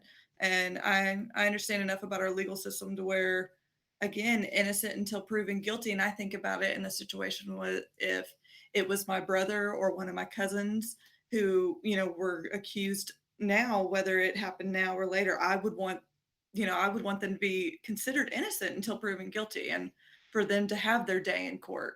And if they're going to be, if they were going to be convicted and crucified, I would want there to be evidence against them. Now, okay, so there's the evidence angle, which I certainly respect and understand. What about some people might suggest that some of the allegations that are coming out against people, let's not use the current case, but let's oh gosh, I don't know let's use a hypothetical case, I guess. Okay. Back to law school, here we go. Yeah, yes. Okay. Where some people are claiming that someone did something that I mean, a lot of people would find utterly innocuous. Like, let's say they were hugging someone and maybe gave them a greetings type kiss. Hypothetically. I can use this. I met a guy dressed up as Johnny Depp from Pirates of the Caribbean on the Strip in Vegas. The performers. He stumbled around like a drunk guy. He'd put his arms around girls and be right there very close. But I mean, I saw him interacting with others before I came up to him. I knew what to expect. And as well as I had another girl with me, she didn't want him to touch her. And so she, said, no, I'm good. I don't want a picture. I don't want to be touched. Now, let's say some of the people who he did happen to, he threw his arm around their shoulder or held them close. Maybe even some of their lady parts got brushed by his chest or something in a hug. Now, let's say they come out and start accusing this guy of assault. Does the nature of like what you guys went through, does that change? I mean, does it bother you that people would go ahead and accuse this guy of assaulting people for what many people would? Yes. Okay. I mean, especially, yeah. I mean, what I experienced, yeah. I mean, we've got a little 96-year-old man at my church. He likes to grab you and hug you. I don't consider that assault in any way. And I most definitely, when he gives me a kiss on the cheek, I'm not going to my parents at church going, hey, so-and-so just raped me over here. I mean, come on. Yeah. I mean, to me, that's just extreme. As well as those claims, honestly, for me, coming from a family who hugs a lot, and I've always been a very loving person, it's made me stop and think for, even members of our firm who, like we've said, we are like a family. I'm like, is it okay if I still hug you? Like, because I don't want them to be worried about possible claims, as well as, I mean, right. That's a weird. When it comes to the point where you can't give someone a hug, I just and I will say this: I am not, and anybody who knows me will tell you, I am not an affectionate person at all. But I've been hugged and kissed on the cheek and held close and whatever. I mean, my entire life, and I never, and like I said, this has to do with perceptions and past experiences in our life. So I'm not judging anybody at all. But like, I don't after, because I've actually had two experiences. One was date rape and one was the other assault. I just don't see how oh, you kissed me and I on the cheek and I didn't want you to kiss me, or you hugged me too tight. I'm not seeing it, but some people do see it that way. I mean, that's the reality of the world that we're living in. The thing to remember is that just because Lacey and I are sitting here and telling you our experiences, Nick, this is our freedom of speech. This is our way of saying what happened to us. I'm going to stop you right there. You are a lawyer. You don't get freedom of speech. Right. You have to be only nice and contrite and silent until summoned specifically through blood ritual. Don't you know this? Hello, what I mean, I was kind of raised in the United States with the United States Constitution and the Texas Constitution, and oh, wait a minute, the Colorado Constitution and the Missouri Constitution, all of which say that I have a right to express my opinion and my beliefs. Yeah, but were you raised with the Twitter Constitution? Oh gosh. Which leads me to my next question. Are the two Amazons recognized by the online bar of Twitter? Have you gotten that Twitter card yet? Yeah, I can honestly say that, I have a life. I don't have time for that. I have a small child, and I have 2 jobs, and I have my church, and I have tap class, and I run, and I read, and I have beautiful friends and family that I do fun stuff with, and I travel. So yeah, I just haven't gotten into that world, and I'm sure everybody out there can see, especially you, Nick, the 140 character limit would just like suffocate my soul. It took me a long time to get used to that. It really did. I would be like, excuse me. I've got good news for you. It's 280 now. Oh, sorry. What were you saying? What were you saying, Lacey? I was going to say, I do technically have a Twitter. I created it in undergrad for a sorority charity purpose. And I did use it during, law school, especially 1L year boarding class, get on Twitter instead of pay attention to whatever the professor is droning on about, because it's going to be in your outline. That's because you had contracts and no one wants to listen in contracts. Right. Well, yes. and we didn't even have laptops when I was in law school. That's how old I am. So there you go. I think my Twitter feed is mainly filled with lawyer jokes and fitness motivation, and then random pictures of goats. Yeah. That sounds like Twitter. I use more of Instagram, right. But I do have all the social media accounts. And I'm not saying there's anything wrong if you're Twittering and Instagramming and Facebooking and whatever. It's just, I'm a mom. It's too much to keep up with at times. It's like what I and really keep up with. I'm keeping up with like my parents and my sister and my daughter and my work, and that's just a lot. I mean, I'm old. It's just hard. You are not old. Yeah. The real problem is you have 3 states worth of CLE to do. That's true. Yes. That's true. Richie I'm not looking forward to one state. Oh God, it's a nightmare. Richie Gonzalez says certain VAs should be watching. Yeah, I think they should be. Spanish Dexter says, Nick, your show is awesome and your guests are awesome. Keep up the good work on keeping us informed. Oh, wait. Spanish Dexter. Are we talking about the cartoon Dexter, or are we talking about the murder? I don't know. The TV show? I don't know. He may respond. If I see it, I'll let you know. But okay. there's a lot of people watching, so the chat moves pretty quick. No Name says, she studied 40K before the stream. Perfection exists. Ni Ryong says, is there anything about Vic's case that stands out or is different than other cases you have dealt with in the past? God bless Giga Maggies. Oh, and be bloody, bold, and resolute. Blood Angels 10th Company motto. Fantastic. So yes. Is there anything about this case that stands out or is different from other cases you've dealt with? Well, for me, the thing that stands out is just the public crucifixion that he's just had to go through. Yeah, it's kind of crazy. Yeah. And the fact that we're not willing to accept basically what Christians do and say, I'm sorry, I did wrong.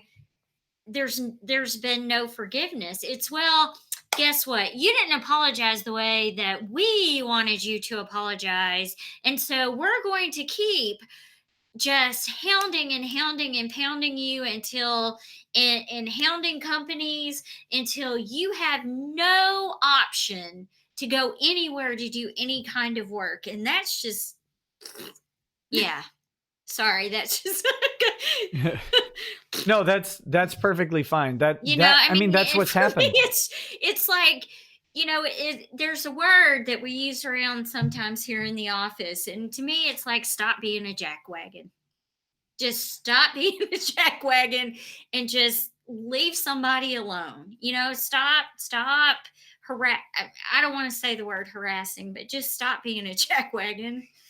Yeah, unfortunately, we have legal terms that people will take when they need to. They'll take them out of the context that we mean. Well, I don't know. Sometimes I might actually say stop being a jackwagon in court. Well, I wasn't talking about jackwagon. That's a Texas only legal term, and you know it. Can you imagine? Hey, I told Ty this story, but I haven't told y'all. When I was in my advocacy class back in law school, we were doing depositions, and the lady says, okay, when you're deposing someone, you should be very natural and just kind of normal and figure out how you're going to do it and build your rapport and go into it. So I sit down across the table from the deponent and I said, howdy. And the Aggie and me wanted to yell howdy back so bad. Yeah. But so I get done with the deposition. She says, you did a really good job, but I got to mark you down because you said howdy at the beginning. Like, what is that? And I said, it's a greeting. And she says, what are you, Texan? And I was like, yes.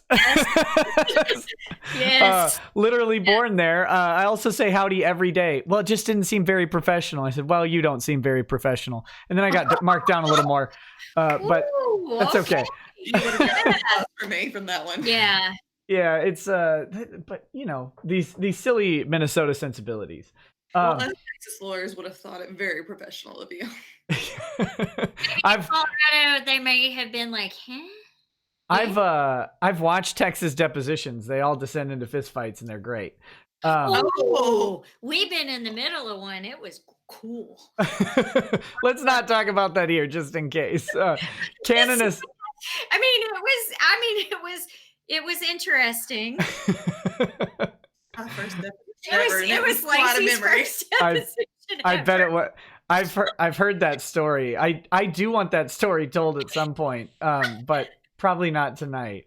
Well, if you come down for the John Wayne party, you might actually be able to meet the deponents. Oh, that would be great.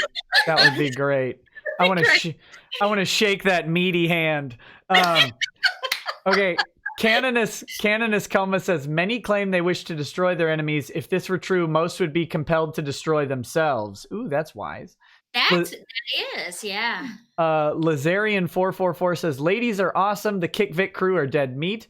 Rick Rekieta says, I am Nick Rekieta's boss. Please call me for comments and complaints at 8675309.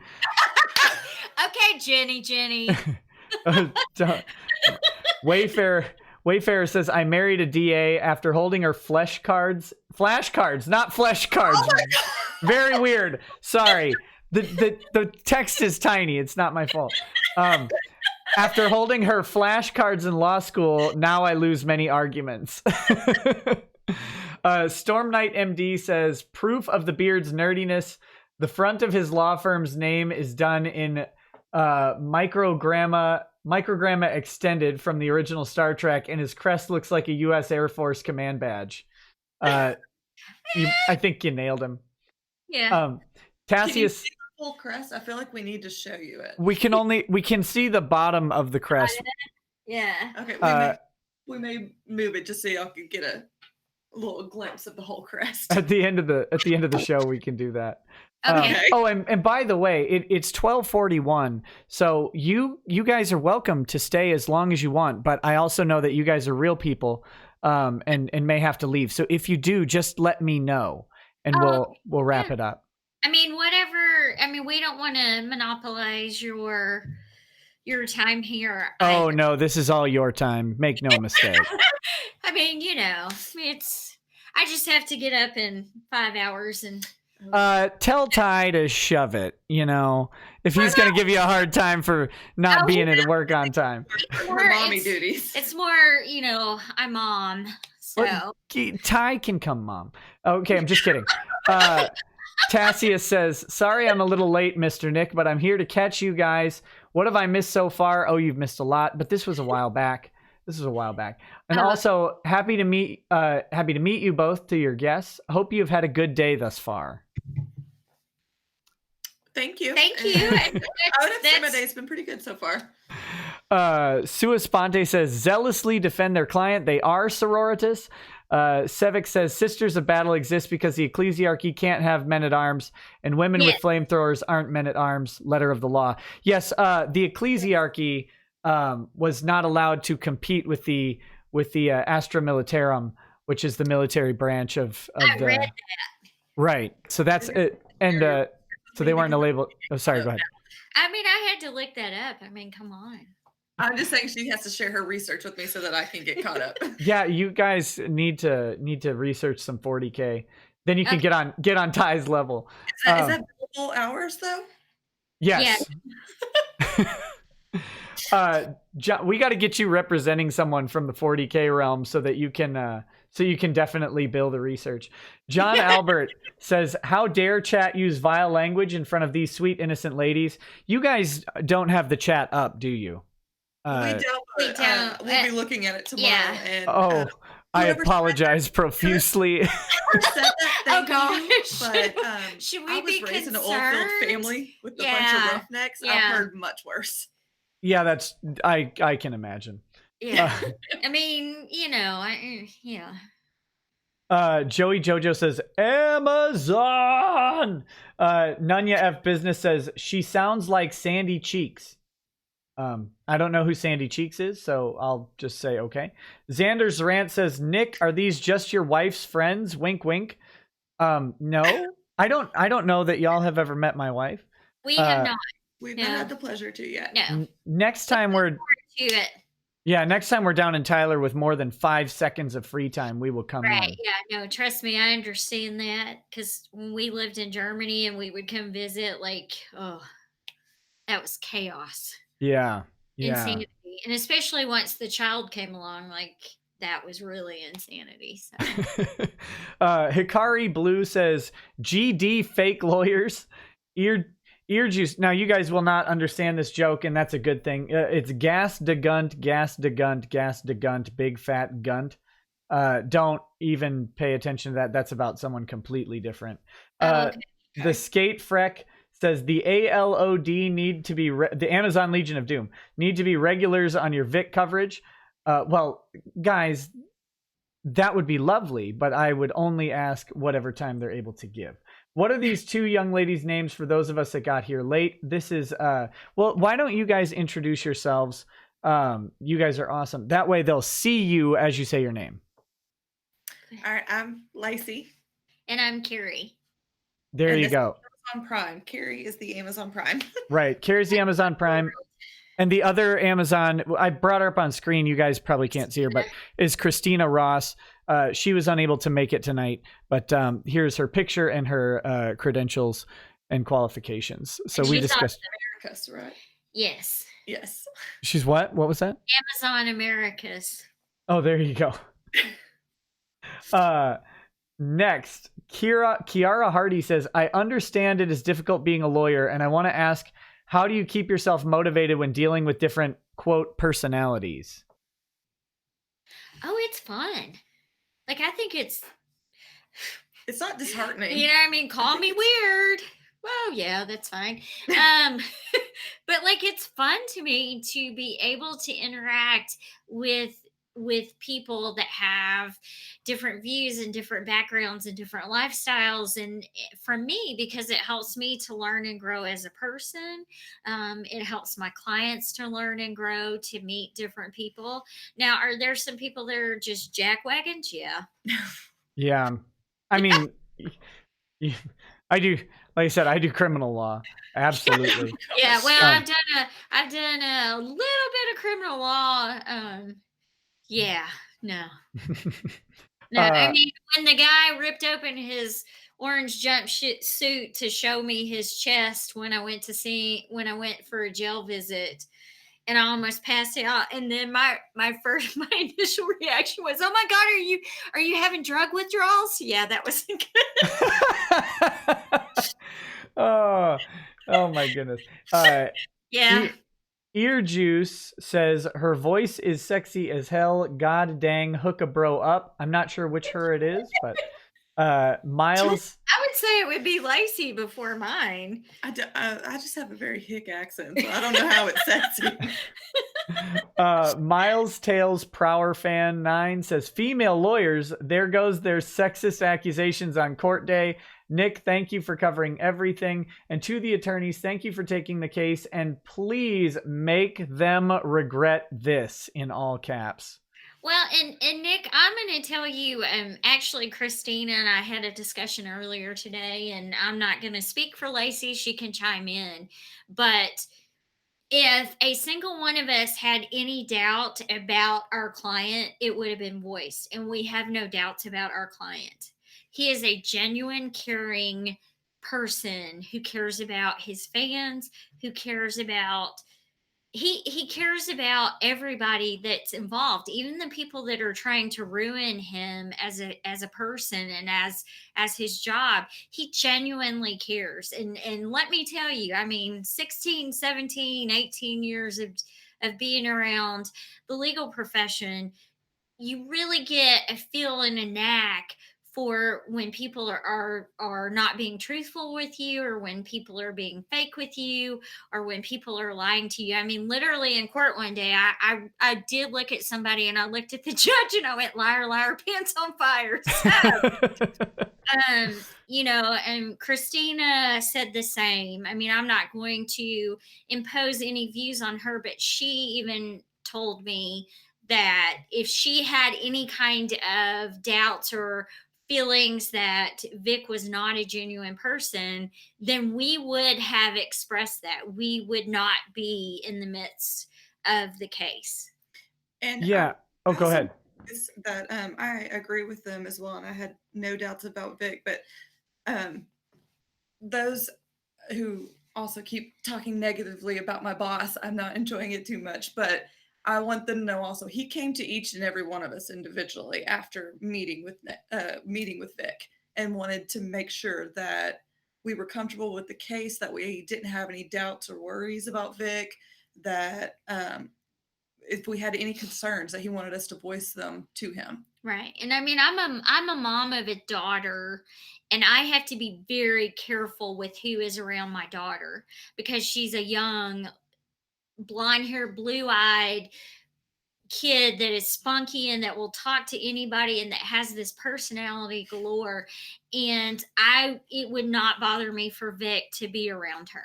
I would not, it would not make me feel like, ooh, that I'm uncomfortable or whatever. And that's a lot for me, because I have been very, very selective of who I allow to be around my daughter. Yeah, I've spent a good amount of time talking to Vic too, and I get nothing out of it. And I let me further state, and I won't name names here, but I talked to someone very, very recently who has every reason to know the dirt that would be burying Vic Mignogna. And I asked very frankly and candidly of this person, I said, okay, I need to know. And I don't know how you guys do law. I know how I do my practice. And it's whenever there's some sort of case where something could be very damaging to my client, I say, you have to tell me the absolute worst thing I'm going to hear from my opposition, because I will defend you. I will defend you as hard as can be defended, but you will not make me drop my jaw in court when someone brings something up. Because if you make me look stupid, I will kill you. So we have that heart to heart. And I asked this person, I said, look, you know about this. You know what's been going on? You know, the accusations. I said, is there anything? Is there anything? And the person said, no, there is nothing, nothing to these charges, nothing to these claims, and certainly nothing that would rise to the level of someone's career and life being destroyed. Exactly. And the thing is I think there have been some comments made that, well, you know, he was in a relationship with somebody and there are allegations that he cheated on her and that makes him a predator. Well, guess what? 99.9% of my divorce cases involve somebody cheating. It doesn't make them a predator. And the situation is, I understand it, there was not a marriage there was not something where you stood before God and said, I swear I'm going to be faithful to this person for the rest of our lives. That was not the situation. And somebody cheating, and yes, it has happened to me, does not make them a predator or a pedophile or whatever horrible stuff is being said. It just makes them a human being that has some flaws. And is it right? Hey, that's up for you to decide. My personal, I wouldn't like it. I mean, I had parents and that have been married for 49 years. So, well, almost 49 years. So for me, that's the relationship I model or I try to model. But I mean, it doesn't make somebody a pedophile. Absolutely. Yeah, definitely not. Definitely not. And to jump from one thing to another is not even logical. Like, okay, you cheated on this person you were in a relationship with, so that makes you a predator. I mean, the logic's not even there. No, it's of course nonsense. Right. Okay. And doing criminal work, Nick, I think you and I both can say we've seen real predators. Oh my gosh, yeah. I've told the story on stream several times. One of the hardest days I had to deal with was a really horrific predator. Who thank goodness pled guilty because the facts definitely aligned with that plea. Right. But dealing with and talking to that person was, man, that was some dark times. That's difficult. Yeah. I've been there. Yeah. Smithy says, Nick, please state for the record that these Amazons take real pride in their career. Cough. Marky, Rial, Pride more. P.S. Keep it up and take my money gladly. Okay, so for the record, you guys you ladies, not you guys. How dare I? Take real pride in your careers. Yes. Kensington says, "Oh boy, girls." Austro-Hungarian Strat says, thank you to everyone standing up for Vic in whatever capacity, big or small. Remember, the Emperor protects. Midnight in Exile says, which ex-wife of Ron Swanson is the blonde chick? Oh my goodness. Oh my God, I love that reference. Rolana 1 says, could an injunction be filed preventing that person from contacting Vic based on the 385 tweets thing? Do y'all want to comment? I mean, the hypothetical, I guess the answer is it depends, right? That's the legal answer. It depends. It's the wonderful lawyer answer we have to give to everyone. Well, right. It's going to depend heavily on the content of the tweets, the idea that the tweets might be ongoing. You know, an injunction is meant to not remedy a past harm. An injunction is to prevent immediate further harm. Yeah. Yeah. So, I mean, you know, restraining orders are out there. I mean, if it rises to a certain level, you know, I mean, we're not going to comment on what could potentially happen. Look here, anything could happen. Yes, but what's gonna happen is gonna happen. How's that? How's that? The game idea guy says, I just want to say to you all at the firm, thanks for putting in the work that you're doing, no matter the outcome. Thank you. Zacho32 says, Texas is the greatest country in the world. Best people, best food, best culture. I can't disagree. Sloth only state that can divide into 5 different states. I'd want to discuss that with you guys sometime. We should do a Texas stream because but, you know, I'm not sure they can. Well, but you need to include the whole Bernie, that section in the movie Bernie where the guy describes this parts of Texas, the carcinogenic coast and the snob. Yeah. I think Beaumont should have its own section by itself. Yeah, well, that's why they call it the curse. I mean, that's why that guy in the movie, I'm not saying this, that's why he called it the carcinogenic coast. Yeah, I'll call it the degenerate coast. I won't go there. You don't have to. I'm thousands of miles away. Sloth of Speed says, these two lawyers are awesome. I'm so happy Vic has a good legal team.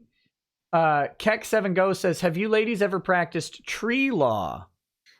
What is the deal about tree law? Like, why are you people obsessed with trees? It's very popular on Reddit. Reddit has a forum called Legal Advice, and people will post their legal stories, and then a lot of people who might be lawyers actually do give pretty interesting insight to their case. But the thing about tree law is, in some states, Minnesota included, if someone comes down and intentionally knocks down a tree on your property, then you are entitled to damages which are triple the value of the replacement tree at the age of the tree when it was chopped down. Exactly. I mean, I actually just drafted a petition for a case in Missouri that had to do with like trees and foliage being knocked down on somebody's property. And the damages are astronomical. Yeah, because I mean, it's treble damages. Yeah. So if you knock down some like 70, 80-year-old trees, the cost of replacing those trees is tens of thousands of dollars. Right. And God love you and anything you ever trying to own in the future if you knock down somebody's tree. Mm-hmm. Mm-hmm. God love you if you try to do that here in Texas on certain people's lands. Yeah, no kidding. You just get shot. That's the real tree law. Well, yeah, that's true. Well, not by me because I don't fire guns. We'll fire, warning shot up in the air. Warning shot right at you. True American Hero says, the stars at night are big and bright. I'm not going to sing. I can't sing, but I'm like deep in the heart of Texas. Oh, there you go. John Albert says, Ty has said this, but what do you two think of Vic? We just went over that. Yeah. I mean, and we'll say it again, Nick. He's a good person. Yeah.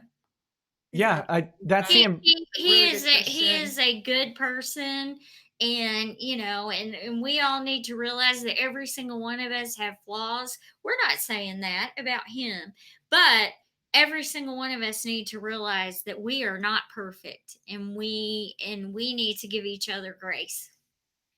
I agree. Yeah, and there's always a difference between letting someone know their transgressions and putting a bullet in them. I mean, it's a fine line. Like, it's like fishing line. Very fine line. And once we cross it, then we start going back to what Ty talks about as times of dueling. Yes. Yeah. Actually, that's where it will go. That's what I've been talking about this a lot lately. Not on the Vic subject, but on the other subjects, is if you keep doing this, if you keep shutting people down, this was not about Vic's situation. This is about people having their dangerous speech removed by various platforms, and then consequently their income streams. It's like, if you keep going after people's money, eventually they will retaliate with bullets. That's just how it goes. Right, because they have no other option. Right. It's just math.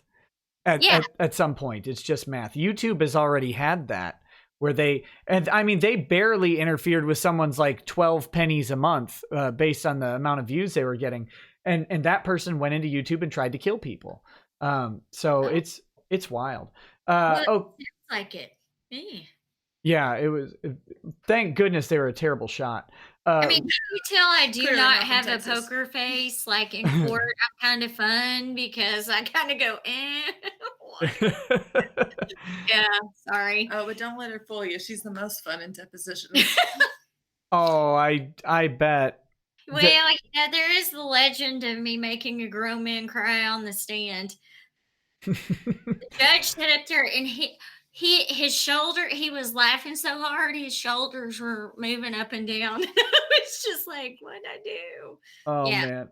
So a guy cried in court? Yes. Oh, that's not going away.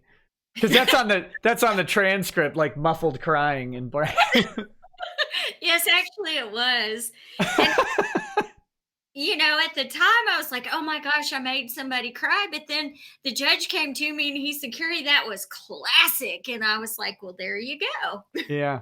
Well, that's very effective to get that result.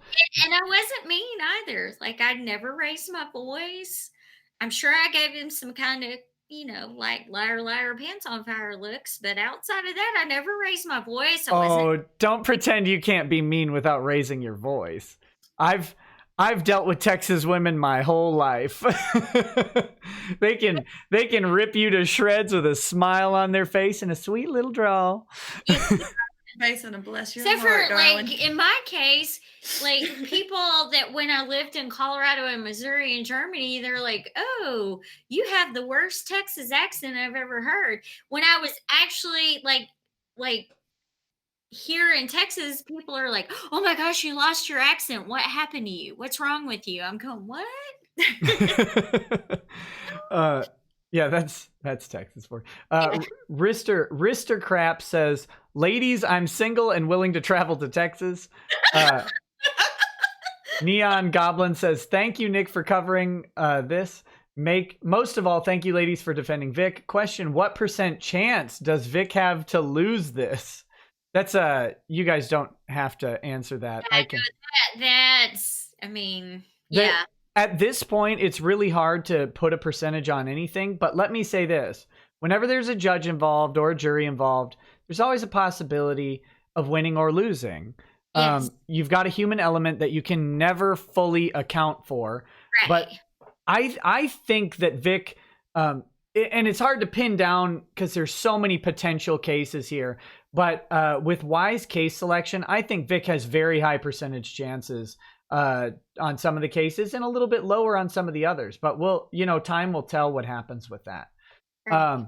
The MR Anime Watcher donated, didn't say anything. Thank you. Eduardo Brandy says, as a Texas native and aspiring lawyer, Nick, ladies, Sure. Do you want to do it?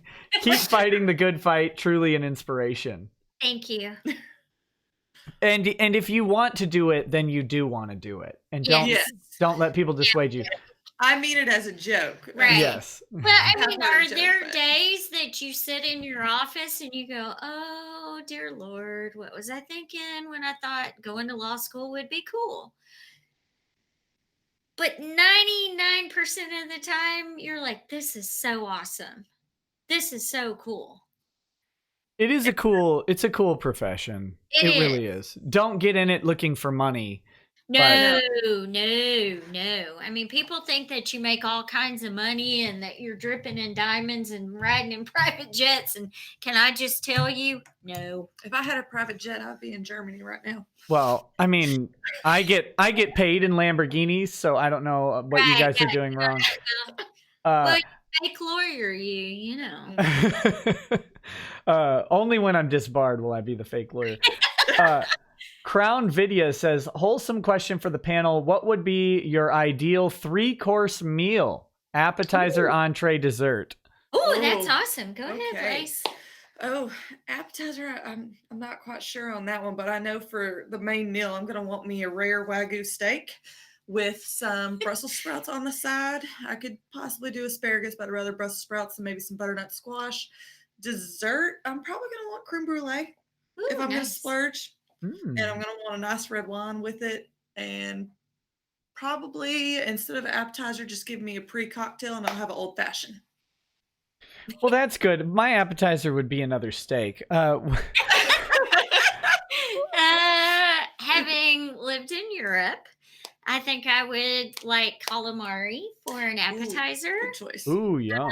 And then I would like some pasta from Italy. Yes. Okay. But it's close. It's close with the schnitzel from Germany. That was some pretty good stuff.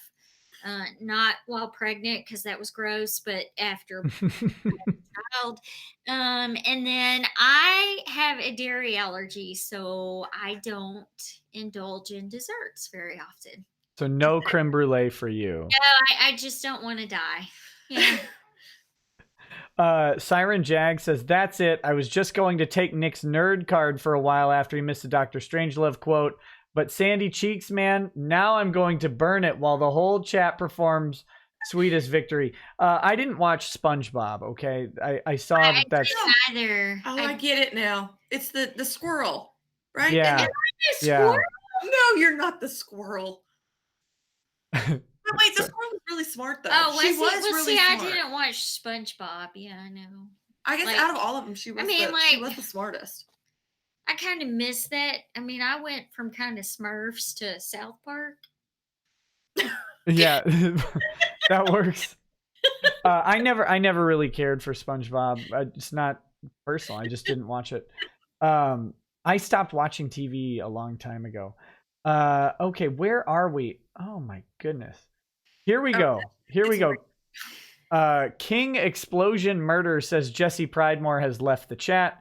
Alex Blackfoot says, have the Amazons told us who their favorite chaos gods are? Yes. Nick's partially resurrected beard says, does Lady Rekieta miss me yet? I'm limping back. You know, the testosterone thing. And you're talking to the Amazons, and I'm only 1/10/24 there. Anyways, good job with the stream. Should be fun. Thank you so much. Eric Raider says, donation from New Zealand and good luck with the litigation against Kick Vic Movement and Mars Girl who defamed Vic Mignogna. Namrek Isto says, the Full Metal Alchemist and Ling Yao working together again. That's Vic and Todd, for those who don't know. I want to be clear to people that Vic and Todd are not working together. These two cases happen to be being handled by the same law firm, but they are very different issues, and they are not, they do not run with each other, and there's no connection to those cases. Exactly. They're separate cases. Right, and that's why we had the discussion about Pro Hoc Vice in California, because yes, Mr. Beard is not full of, what was said.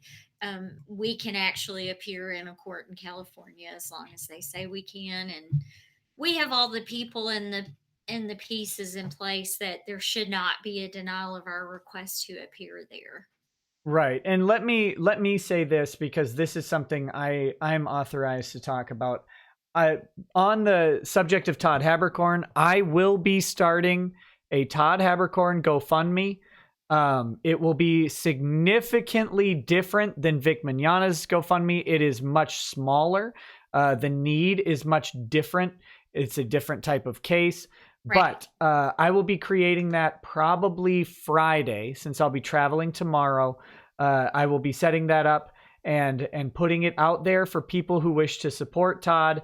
I know he does have a lot of supporters out there. So if you do see a GoFundMe created for Todd that does not have my stupid face on it, that's you might. It's up to you. If you trust that GoFundMe, go ahead.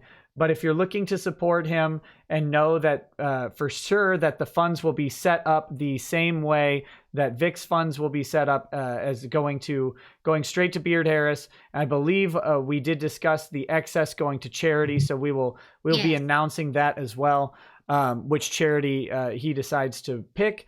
But we will be setting it up. The target will be $10,000, and that, like I said, watch for that on Friday. I will be announcing it, and then I will be following along with Todd Haberkorn's case as well, however that manifests. So just so you guys know that is coming. That question I know has been asked by quite a few people. So next, Jesse Trevino says, is this the Valkyrie Squad? Ooh, I do like that name as well. We're the Amazon Legion of Doom, but I did see where someone had commented something about the Valkyrie. And I don't know much about anime, but I do love the Marvel comics and movies. And being compared to the Valkyrie that I saw in the last Thor movie. Right. That sounds pretty awesome to me. In the Valkyrie in World War II. And in World War II, yes, my mind did go there as well. That's the history nerd in me. Let's take out Hitler. Woo! I would have been a part of that. Yeah. D Townsend says, is cataloging the massive amount of tweets in a searchable way a serious pain, or have you got down a science by now? Well, since I did it. Part of it. There's been a few of us working on this, and keeping keeping track was a bit hard, I mean, but we've got a system down now where we get all of them before they're deleted or before they're lost into the Twitter space and replaced by 300 other tweets. Is it interesting dealing with ongoing pre-trial discovery in real time with like a geometric multiplier attached to the volume? Yes. Very interesting and very different. Yeah. I think if there are aspiring people out there, that is a severe business opportunity for firms. Yes, Christina was actually telling me today that some firms have people that is all they do. Right. Is they sit and for cases that they have, divorce cases, civil cases, criminal cases, they collect and mine that data all day long, every day. Yeah, that's absolutely true. It's such a need, and you either outsource it or you bring it in-house, and it gets pretty interesting. It does. Ear Juice says, no ring on finger, 37, I run a business. Nick vouch. No, he's saying he has no ring on the finger. Oh, I know. Oh, okay. Because we're like, huh? I'm like, no. Yeah. Mr. Archer. Mr. Archer says, do y'all depose with the power of 1,000 suns?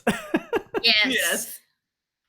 Facetious Sage, their genuine delight at the flamethrowers being mentioned was endearing. Second, this case is not just Vic. Trial by Twitter mobs are not new. I'll be adding to the war chest again later. Thank you so much. Thank you.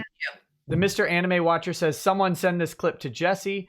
TLJ Screwjob says, hail Amazons. Would you ladies wait 10 to 12 years after a coworker grabbed your hair in front of colleagues and fans, or an undeterminable amount of time after it happened in the lobby of your company to bring this to the police? Oh, I'm sorry, Twitter. You don't have to answer if you don't want to. No. Oh, Bob Rekieta donated but didn't say anything. Thank you. Thank you for that. Well, you said that you would endorse our comment on him being the coolest person that we. Yeah. Ever. I said at $100. That was only 10. So you're missing a zero there, Bob. I think this one was before his successful one. So I'm glad that he screwed it up. Automata says, PSA, first Warhammer Chaos Bane closed beta today. I know, I'm so mad that I'm traveling to Community down in Amarillo. And you got to go have that steak, that 72 ouncer. Is that in Amarillo? Yes. Oh my goodness. I'm going to ruin a bathroom. Dubler says, sorry, that was uncouth. Anyone else see razor blades behind those glasses? I guess. About mine. Yeah, that's got to be you. Wolk Straight says, I see a thought bubble over Lacey's head, and it says, what a bunch of nerds. No, I am a nerd at heart. I swear. I was just always more of, first off, a history nerd, and then a Harry Potter nerd, and I have become a Marvel superhero nerd. Yeah. In the past, and Nick, years. I'm just a nerd. Yeah, me too. It's okay. I'm a law and theory nerd. If you put some movies in front of me and let me start analyzing them and talking about different rhetorical theories of race and gender going on, you can't get me to shut up. So, ooh, that's interesting. Yes. Kensington says, "Oh boy, Texas girls," and then has a emoticon with hearts in the eyes.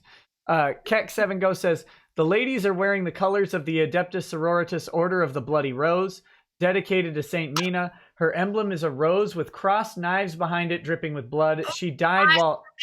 Tyler, Rose Capital. Nick, I feel like I also need to show her the fact that I have... you got the... So I've got the rose there as well. Very nice, very nice. Yeah, Tyler is the rose capital of the world. She died while ambushed at a small prayer shrine by chaos cultists. That's Saint Mina. So good job, Order of the Bloody Rose. I'll be a part of that order. I like Yeah, that. me too. Order of the Bloody Rose. Yeah. Let's see.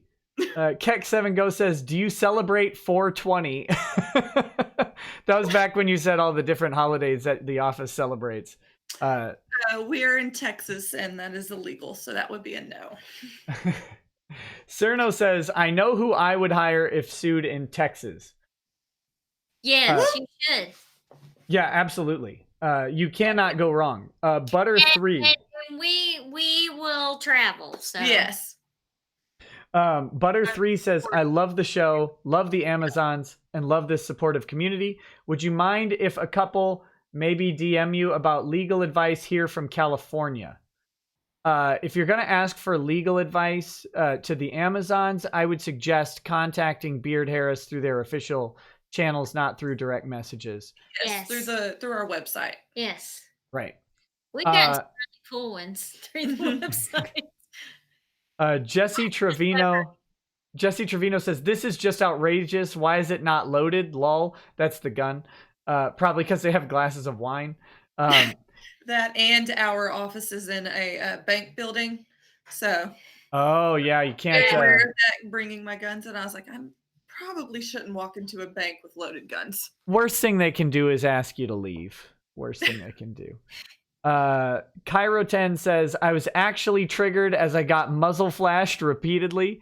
Well, but it wasn't loaded, so get over it. Sua Sponte said, Gats present pew pew. SoCat says, does Nick take interns? I have not taken interns. I am not necessarily opposed. I don't know what I'd be able to have you do, but find something. Make you research Warhammer. The guy from that thing says, as a man of the North, I want to share a creation of mine, the Norwegian quesadilla, Lufsa with goat cheese and a leftover walleye fillet. Oh my goodness. What? I mean, the cheese would kill me, but that sounds good. Oh, that sounds delicious. Yeah. Well, it's and I mean, I've been to that area of the world. So does goat cheese count as the dairy? Does that count as dairy? Okay, I wasn't sure. Too bad. That sounds really good though. Miles Tails Prower fan says, she scared me with the finger on the trigger, kept thinking about poor Marvin. Hey man, why'd you shoot Marvin in the face? I don't think I put my finger on the trigger. I was trying to hold it like this, but it's not loaded, people. It's not. Just wave it around. No, I'm just kidding. The Texan 83 says, one of my earliest memories is riding with my dad from Uvalde to Nipah to help him in my grandfather's gunsmith shop and then shooting beer bottles off the fence out back. Yeah, practice right there. Yep. I remember trying to shoot a turtle with my grandpa's .22. It was not working.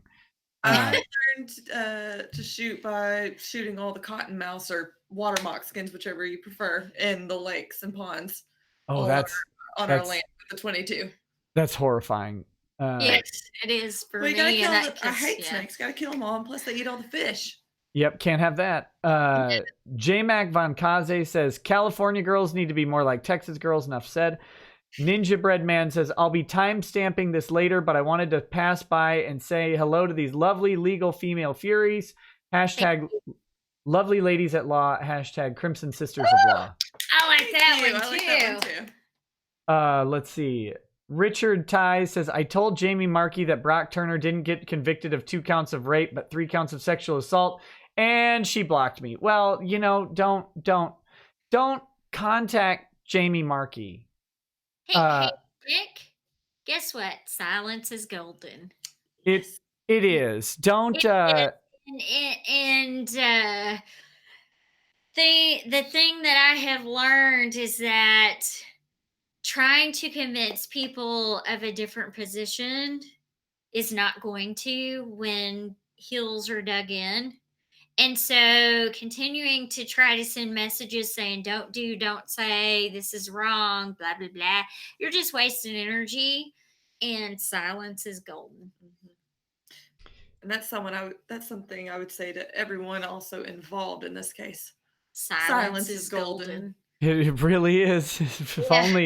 If only some of them would listen. But no, in all seriousness, guys, especially because she said today that she is no longer commenting or engaging with the trolls, leave her alone. Leave her alone. Well, and the thing to see too is that several people have said, "Oh, I'm no longer commenting," and then 350 tweets later, you're still commenting. So we'll see what happens. Yeah. But I just have to reiterate, because people don't believe me. When I do, like on every stream, when I talk about this stuff, do not engage these people. Don't bother them. Don't harass them. Don't annoy them. There's no reason to do that. They'll do what they say. Yeah, Or they'll do what they do. The thing to recognize is that just because you have a different opinion, or you are voicing your support for somebody that they don't agree with, that's not harassment. That's not harassment under the law. That's not, just like in general, that's not harassment. And so for somebody to try to tell you, "Oh, you're harassing me because you have a different opinion," well, that's legal advice you can take right there. Well, but the thing is that it's just freedom of speech. And just because Lacey and I are sitting here, and Nick, you're sitting here, and we are expressing an opinion that is different than theirs, guess what? We get to have freedom of speech too, and we get to support who we believe in this situation. And so, and well, I shouldn't have said, well, anyway, it's just one of those things that you have to understand. It's kind of that speech at the end of the American president where he says to people, if you believe in freedom of speech, then you have to stand there while somebody waves a United States flag burning in your face, and you have to be able to understand that people have a right to free speech. With that being said, free speech does not entail, and my wonderful crim law and First Amendment professor Charles Cantrell would have told you, you do not get to decimate a human being's life with your free speech. There's the difference. Right. That's just that's not how civil society works. Right. Amtank says the Kiwi are taking over. That's the Kiwi farms. I'll have to tell you guys about the Kiwi farms. Okay. It's a repository of knowledge and information about all of the subjects on the internet worth laughing at, and there is a significant volume of data about this case collected on the Kiwi farms, and you guys are definitely going to probably want to utilize it, because it's since it's a forum, it's actually time-stamped and chronological as watching the situation unfold. So okay. I will actually be sending you the link to the Kiwi Farms thread, because I think you'll find it very, very useful. And they archive everything. They archive everything. Oh, great. So I get to sit around with that for days on end. Yeah. Gay and Still at Large says, the Amazons make me wonder if straight people were on to something. SoCat says, does Nick have interns? I don't have any interns right now. No, I don't. I do have people who help me out, and people who are either lawyers or aspiring lawyers who I talk to with some regularity, but no, I don't have actual interns. Synac8 says, you can choose to answer this. What's your opinion with the Charlottesville case? You guys, I don't know if you guys want to answer that or not. That's the case of James Fields, the guy who drove the car into the crowd in Charlottesville. Yeah, maybe you guys could probably avoid that one. Yeah. For now, let's go ahead and avoid that. For now. I gave my opinion on it the other day, and you can check there. But from a criminal defense standpoint, like regardless of the guy's beliefs or whatever motivations people want to ascribe to him, from a criminal defense standpoint, I think there was some real miscarriage of justice in him being allowed to present his case. Maybe he's absolutely guilty. I don't know, but some of the things that the prosecutor was allowed to do sure looked unfair in a blind and just system. Well, and Nick, I think the thing to understand is that just because we're lawyers doesn't mean we know about every law, every case, everything going on in the entire world. Right. Yeah. Yeah, and you guys aren't. The reason I know more about it is because I'm in the world of commenting on cases all over the place that are in the news, and so that's where that goes. Dark Eternal 6 says, greetings from New Zealand, Amazons. Also, monies for the supreme leader. Thank you. Thank you. Stevenican says, question for Amazons. Why is Virginia so much better than Texas? Do you even presidents, bro? Well, I have. How do you answer a question when the base of the question is untrue? I don't know. Yeah, I don't know. Well, that and the fact that, well, I mean, I have several friends living in Virginia, and I love them.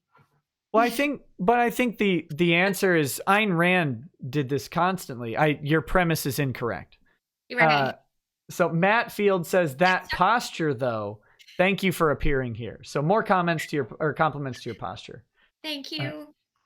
Let's see. Next is Millen says, hey, you're my hero, and I'm a little drunk. And whatever happens, you're great. Have some Pop-Tarts on me. Oh, thank you. Pop-Tarts. Woo! Blueberry Pop-Tarts. Hey, ooh, cinnamon. Brown sugar cinnamon. Brown sugar cinnamon. That was I would go with blueberry. Nick, what's your call? I like brown sugar cinnamon, and I like strawberry. Oh, yeah. Okay. Strawberry was my childhood Pop-Tart. It's the multicolored sprinkles that get me. Yes, and warming it up, too, where the little strawberry juice kind of drips out when you, yeah. So Cat. Memories, Nick. Yeah, no, it's fine. So Cat says SJWs only wish they could be this way. RJWs. Okay? RJWs. Oh, real justice warriors. Yeah, as opposed to social justice. Next, Joey Jojo says, I hope to marry a woman like these ladies someday. That's very nice. Yes, appreciate the compliment. Jonathan Gaweiler. Oh my goodness, I apologize. Nick and Amazons, do you think that hate speech laws are fundamentally flawed since they remove blind justice and class or tier the justice system? Do you guys want to go first on that? On hate speech laws? Yeah. I hate them. I had a feeling that would be. Yeah. Well, I mean, I will go back to what I said prior. The greatest of these is love. There you go. Vold of Nothingness says, Nick, who is Attorney General of Time? RFK? I don't know. Ooh, the greatest. The greatest Attorney General of all time. No. It just says, who is Attorney General of Time? RFK. Sorry. I don't know. That's like, I mean, I'm thinking Robert Kennedy if you're talking about Attorney Generals, but yeah. Let's see. Cerno said, yeah, they must have. They did say RFK, so they must be talking about Robert Kennedy. But yeah. Maybe they do mean who's the greatest Attorney General of all time. I have no idea. Well, I can tell you that I don't like Sessions. I'm not a huge fan either. Cerno says we will be in touch. Ty Beard #fear the beard. Heard around the world. Yes. Solo Beverly says, to Funimation about Nick's streams, you should be watching. They are. I think they might be. I wish they'd be listening more. I would think at least their counsel is. Yeah. The DCV Titan says, flamethrower, rocket launcher. Nick, explain to these fine ladies the glory of the bolter. What's a bolter? What's a bolter? Okay, so the the projectile normal munitions weapon of the Adeptus Sororitas, as well as the Space Marines, would be a bolter. And a bolter fires an explosive round where it's mass reactive. Like a gun or a bazooka? It's a gun. These are very strong people. Okay. But the round is comically large, and when it hits mass of any kind, it actually detonates. And so if you were to fire a bolter into a person, like in their center mass of their torso, they would just, like, their arms and legs and head would be all that would be left.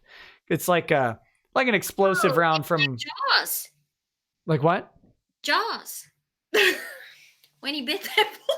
Oh yeah, like in Jaws. But if you guys like firearms, Lacey, you may be familiar with the AA-12 shotgun, the automatic shotgun. Mm-hmm. It has these types of rounds actually, where it's a shotgun shell. I'm actually familiar with that because of the military world. Yes. So yeah, we'll take one each. Yeah. So that's basically a bolter. Is the AA-12 with the explosive rounds. So there you go. All Might 89 says, have the Amazons ever shot off a few rounds after a win? Internally, yeehaws. Carrie's never fired a round in her life, which is a shame. And happy jubilation. Does that count? Well, seeing as I am not licensed yet, I have not after a court win, but after a few football game wins or a good baseball win, heck yes. Yes. Especially after that, I do have to give out a shout out to my Aggies, that LSU game, 7 overtimes. Oh yeah, you can best believe that the next day after I was home, we went out and shot a few rounds. Fantastic. I love shooting. It's so much fun. Let's see. Ninja Bread Man says, my face when Beard and Harris's team is going to get so much fan art. Hearts, keep up the good work, lasses. My face when Beard and Harris is actually the Mentors chapter. That's a Space Marine reference. Yeah. I'll tell you about them later. Darkling Cheetah says, if what Monica and Jamie said is true about covering up everything that's been going on for 15 years or so, wouldn't they be in trouble for hiding it all? Not necessarily. No. I mean, they may be in social trouble if that were true, but I think the reality that we're going to find is that it's not true. Drac Let's Play says, thanks, Nick and Amazons. After I wrote my last chat, you answered the question perfectly. As a father of 2, thank you for being a strong example to them by wanting to help prevent Twitter court from destroying another life. Yeah, I know. No, I mean, I have a child, and I want her to grow up in a world that is not predicated on, I'm going to accuse you on Twitter, and then that means you're guilty automatically. I don't want my daughter growing up that way. Right. And these companies need to know that responding to the mob is many times more damaging to your brand than ignoring the mob. Right. Exactly. And Nick, the thing, like Ty said, nothing ever had to be said. We live in Texas. We are an at-will state. They could have chosen to just recast and never had to say anything. Never. And right. then they did. And the thing is that, and some people, I mean, most of the people probably would have noticed, but nothing ever needed to be said about the circumstances. And then to go and say the Vic situation, like this was some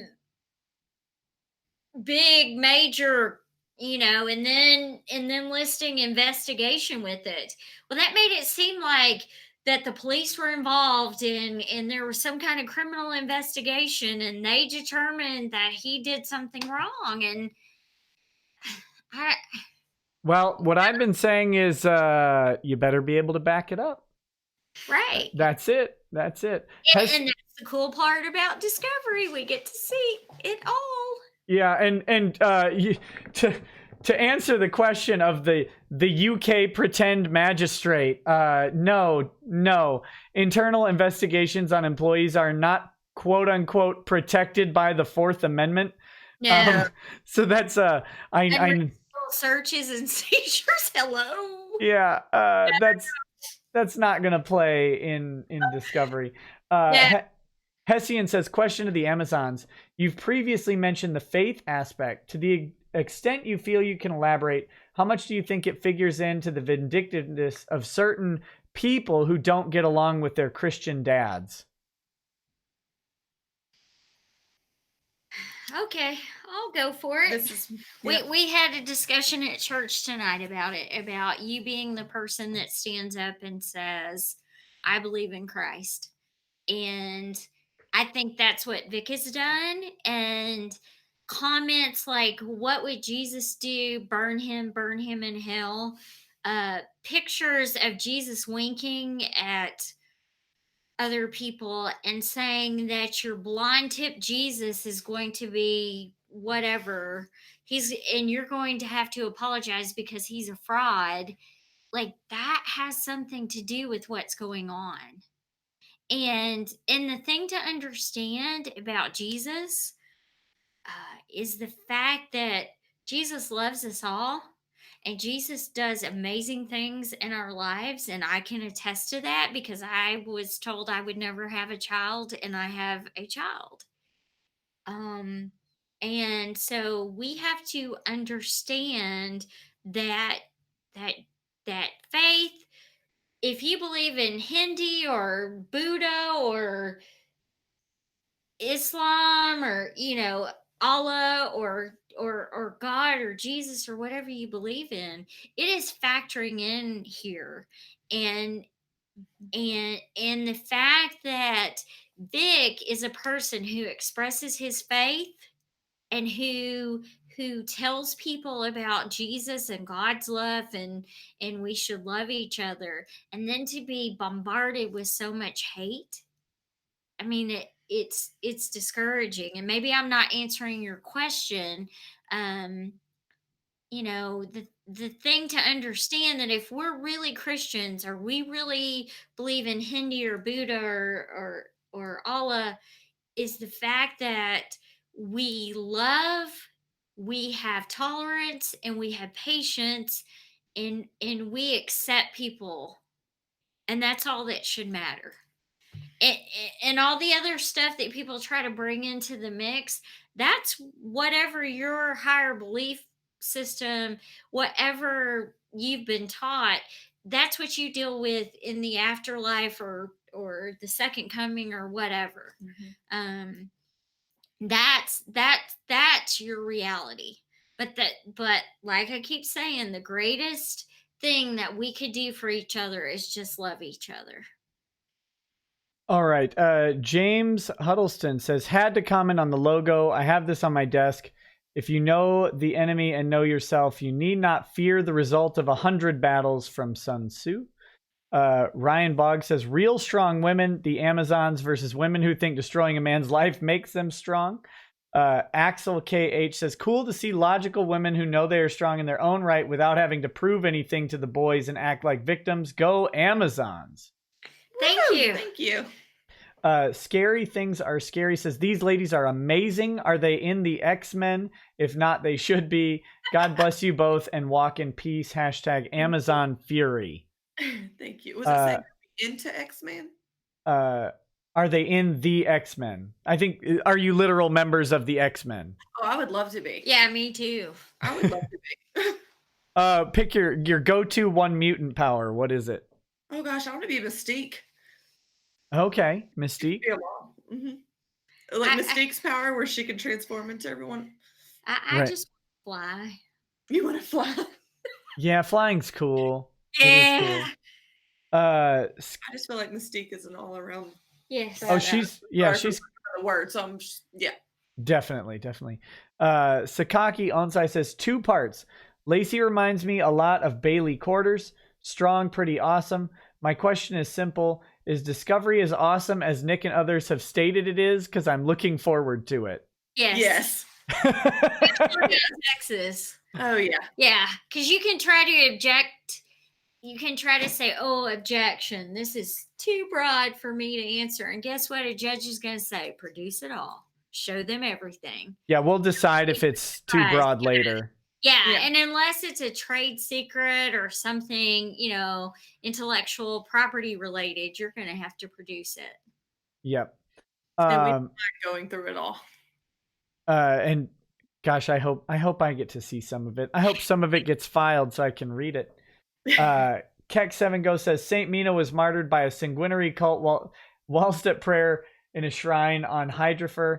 When her body was found within the shrine, she was surrounded by corpses of 20 of her attackers, her body covered in their blood. By the way, Nick, melt-a-guns for her. Oh yeah, melt-a-guns are very cool. Ryan Boggs says, if you come back to Chattanooga, Tennessee, let me know. Will do, buddy. Sue Esponte says, Rangerette means something vastly different where I'm from. Mimiru Dolphy says, therapy exists for a reason. It's an insult to people like me that actually were raped.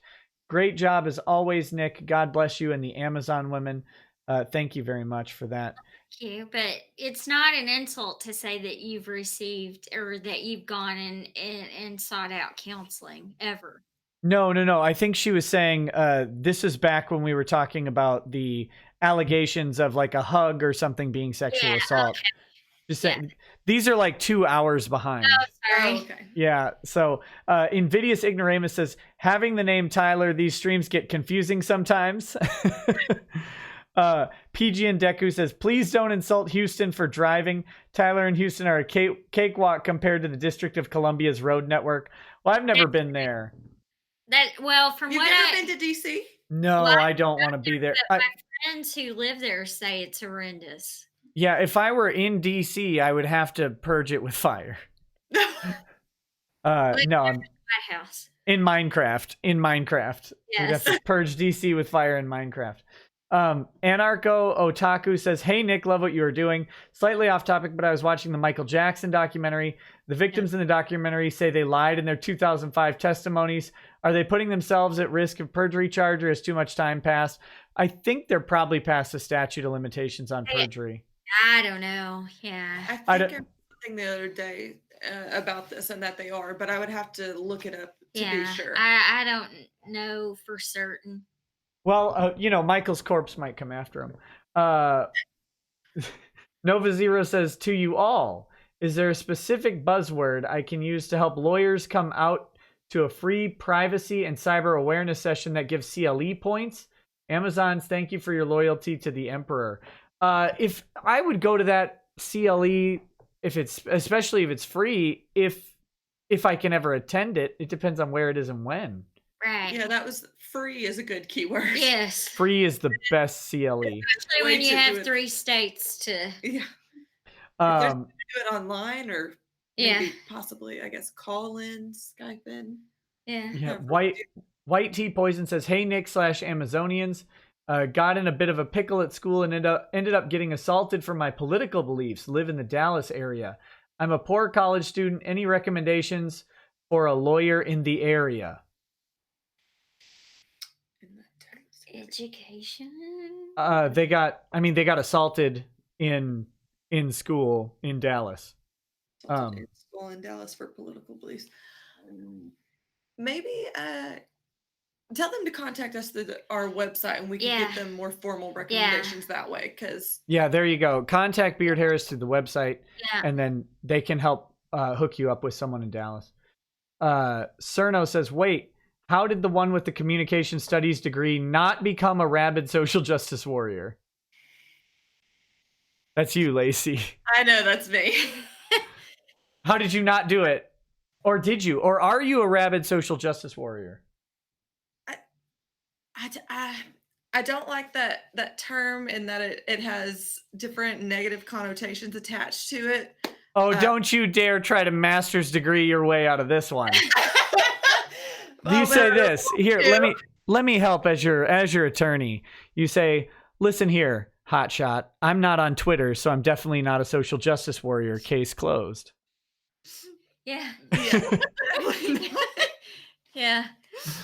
No, but we do, as lawyers, part of our training. Now, I can't speak to your master's degree. I can speak to my JD and probably both of y'all's JD.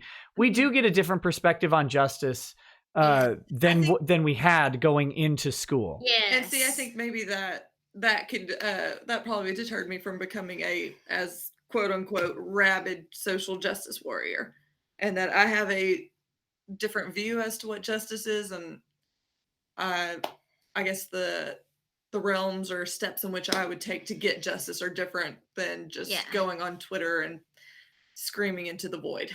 Yeah, that's so much better. Okay, Dubler says, please ask Lacey what the underlying misconception is that allows social justice warriors to disregard reality. Woo, I'm glad it's not me. Can you repeat the question one time, Nick? The underlying. Yeah. What is the underlying misconception that allows social justice warriors to disregard reality? Ooh. I mean, that is a tough and loaded question. I think part of it goes back towards what Carrie was saying earlier, in that we don't see things as they are. We see things as we are. And so that distorts our reality, as well as, I think part of the problem is that we've come into an age where social media has built up so much that everyone now, I call it yelling into the void. Everyone now can get online and just yell into the void, but it's not, in this day and age, it's not actually doing anything, or half the time not making a change. You're just screaming for the purpose of screaming and hoping someone hears you. To make my dad proud, I'll quote a song and I'll say, armchair warriors often fail, but we're surrounded by these fairy tales. Yeah. I like that quote a lot. Yeah. Yes. There you go. There we go. Yeah. Thank you, Mr. Rekieta, for saving me on that one. I would love to talk to you about this subject, though, at some point in the future, because especially like in the context of movies and literature, because that is very interesting to me. I'm down to any time. I would love that as well. I definitely do miss that part of graduate school, and the discussion of theories and applying it to public culture and the media. Yeah, me too. But I mean, I guess graduate school being law school. Okay, so Super Doob says everyone from this firm seems like a great person. I agree, and you guys do seem to have a great microculture there. Do you guys want to comment on that at all? I mean, it's part of it is that Ty has put a group of people together that just mesh and gel well with each other.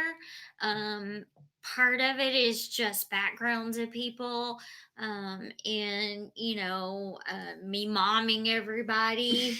I mean, everybody around here says Carrie moms everybody. Ty dads or godfathers everybody. That's my favorite, except for he's not going to leave a horse head in your bed if you do something. Listen here. I need you to come into my office. Yeah. We gotta have a discussion about that deposition. No, there actually have been a couple of times he's like, Carrie, I need to talk to you in my office. I'm like, oh. And I walk in there and I'm like, what'd I say wrong this time? And he's like, yeah, nothing. What's going on? I think a lot of it has to do with every single person here has some kind of faith.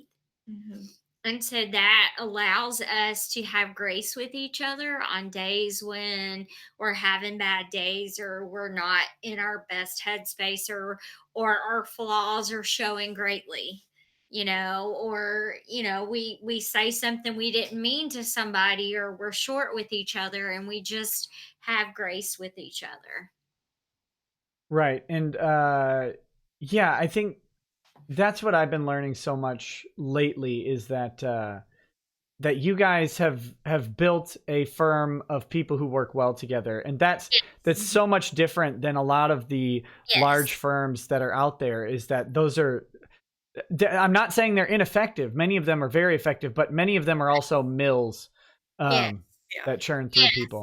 And and we have to realize that this is a special group of people here.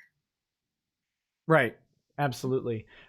Look, here's what I want to do. You guys have stayed on for so long.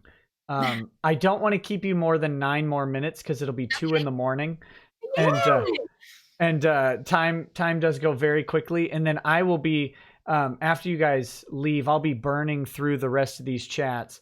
Okay. I do want to tackle this one last question, and then I think we'll spend the next couple minutes just kind of getting you guys signed off, and if there's any final thoughts that you have from today, and then I will read the rest of the chat. So make sure to show you the rest of our logo for all of those who are asking. Yes, we'll do that in just a moment. So the last question I'm going to address with these fine lawyers on stream is Andrew Collins says, since Shane wants to come on again, that can't be true. I suggest you are there and also 1 or 2 of the other lawyers present and see if he dares be rude or talk out of turn or even Google something, put him in his place. There is no way on earth Shane wants to come on this show again. No. Mm-mm. That's a bad look for Shane. It's a bad look. I just don't want to have to do the liar pants on fire thing. Yeah. And, as one commenter said earlier, the daggers behind my eyes. I mean, razor blades, yeah. Or the razor blades. That's what it was. Yeah. I don't think he's going to want to have to face that. Yeah. I would feel pretty bad for the looks that would come across my face. Careful. He'll try and tell you of all the other ways to bring a lawsuit than using a summons and complaint. Apparently. Where did he get his law degree? Yeah, where did he get his law degree? In the dumpster behind Office Max. Okay. All right.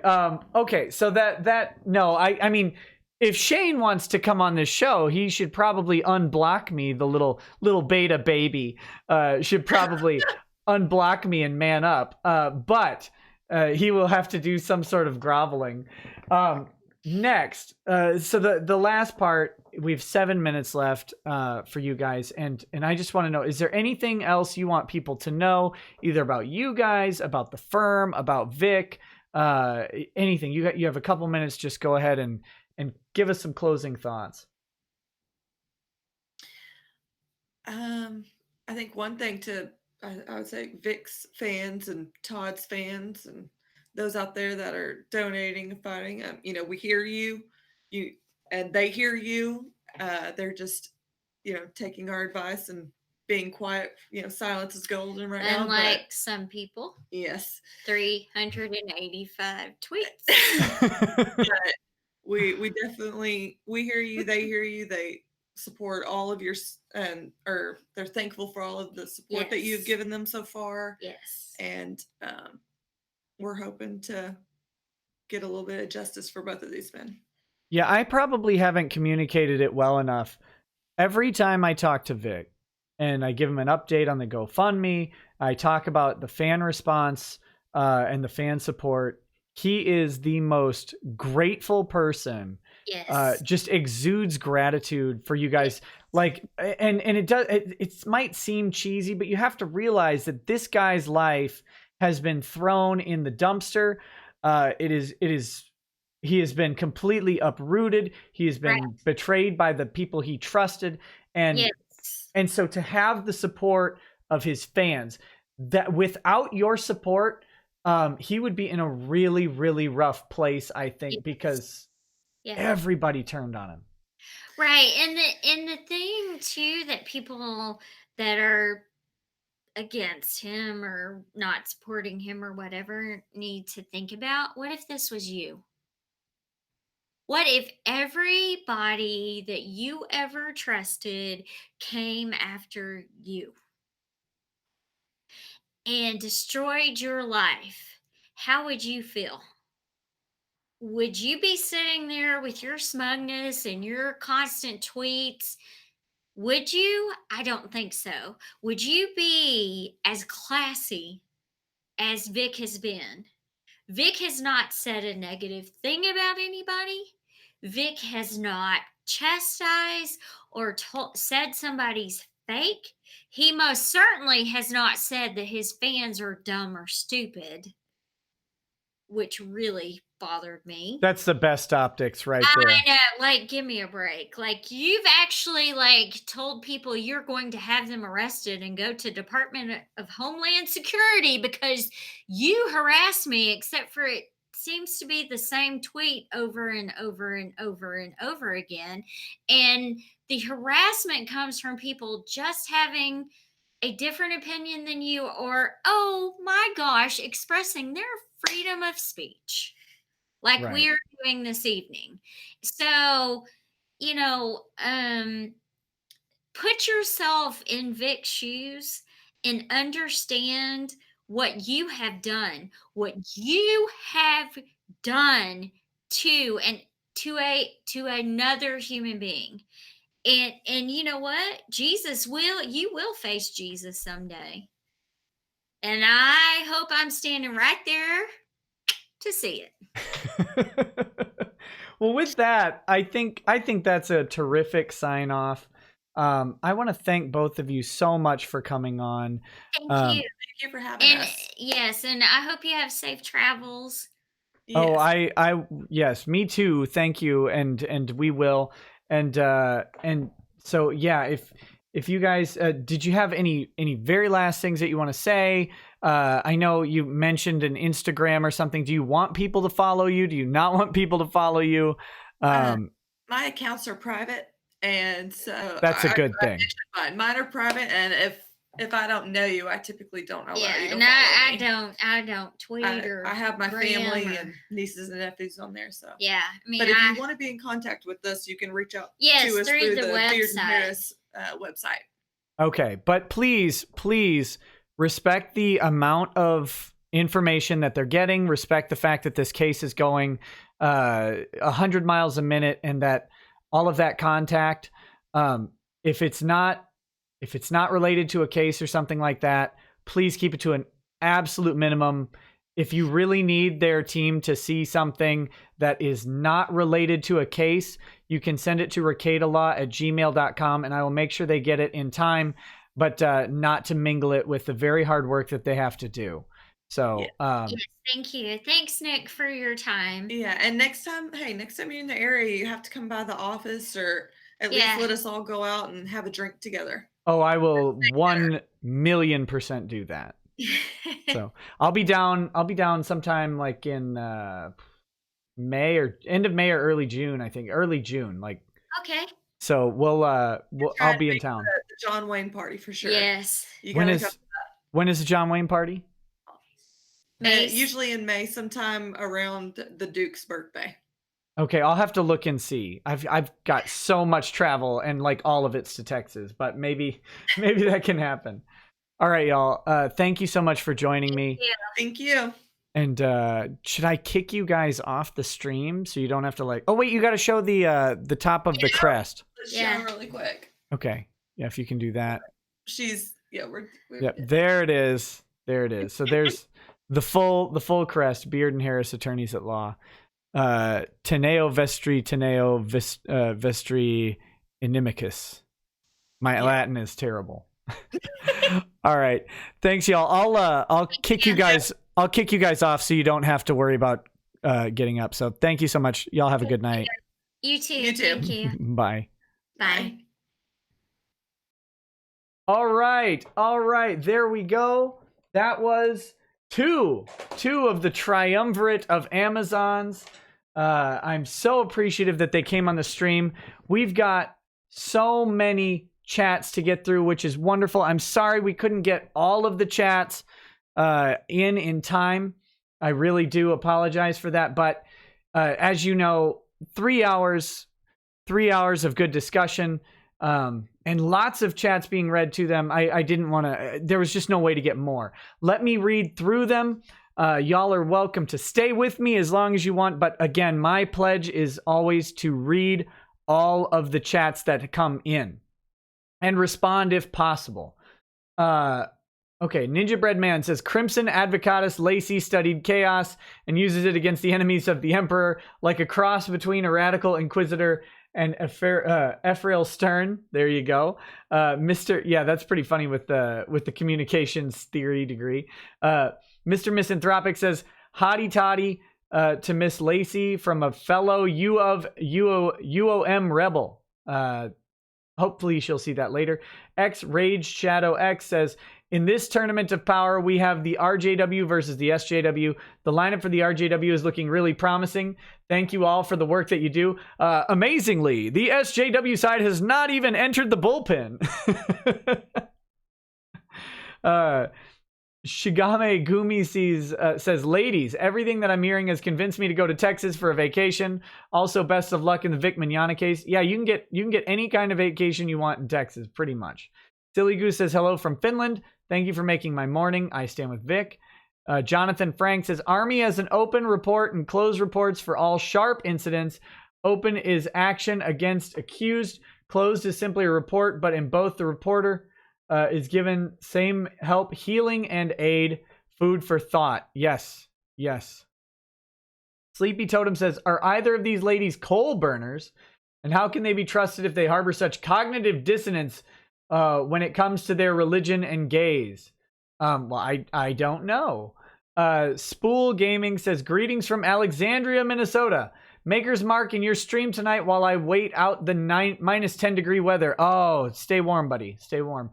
Ninja Bread Man says, rumor has it that Rip and Tear plays when the Legio Amazon enter the courtroom. Also, do y'all have any pre-trial rituals that you do before going in?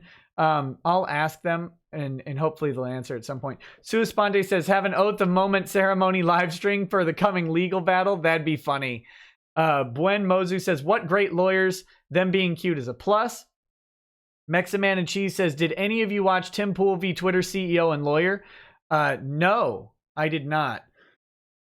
That's very, very interesting. I thought that was on Joe Rogan. Am I wrong? Drew Life 365 says, am I a part of the Twitter Constitution? Yes. Shuru says, uploaded an Alita challenge video. Check it out. Zypher Warrior says, can you say how often you get default judgments?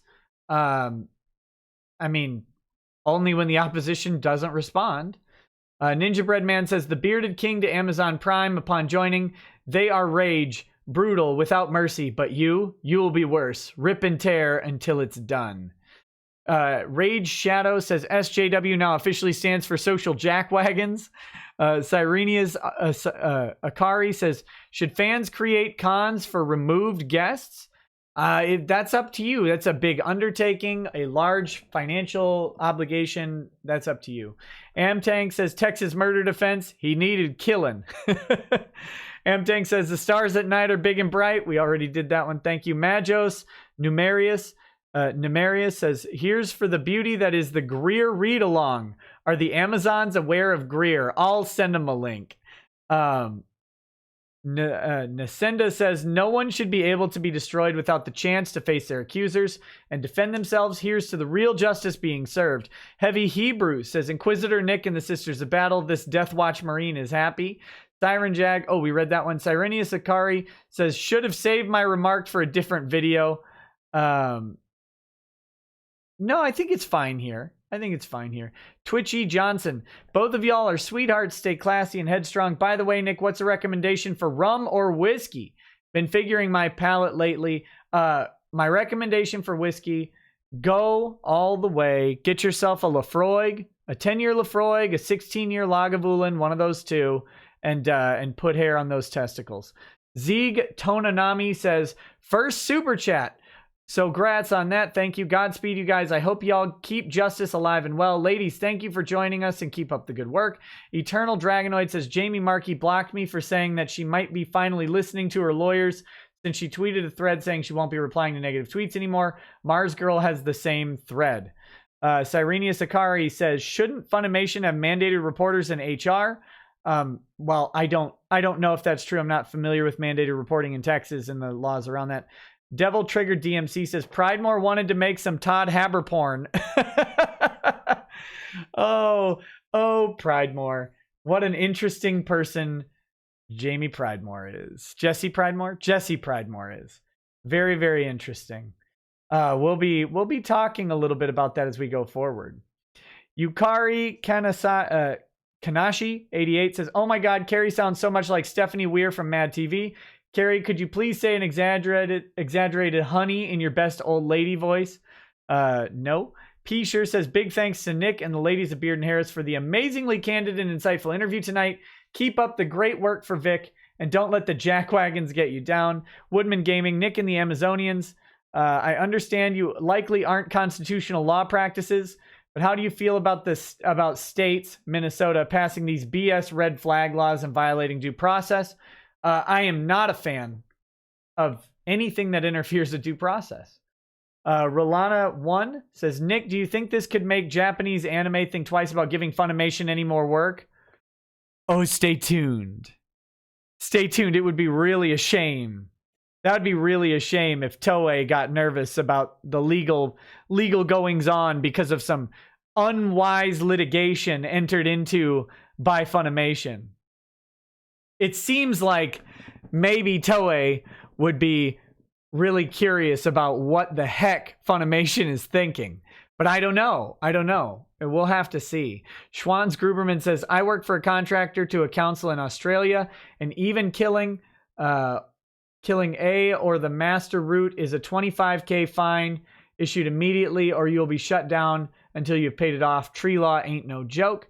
James Karg says, you gals are awesome. Have you seen folks like Vic take this in such stride despite all the chaos, or have there been alarmingly more calm clients? Well, I'll have to let them do that. I don't necessarily know that Vic is calm, but Vic is being very smart in how he addresses things in public. Whether or not he's calm, I just don't know. I don't talk to him enough to know the sense of that.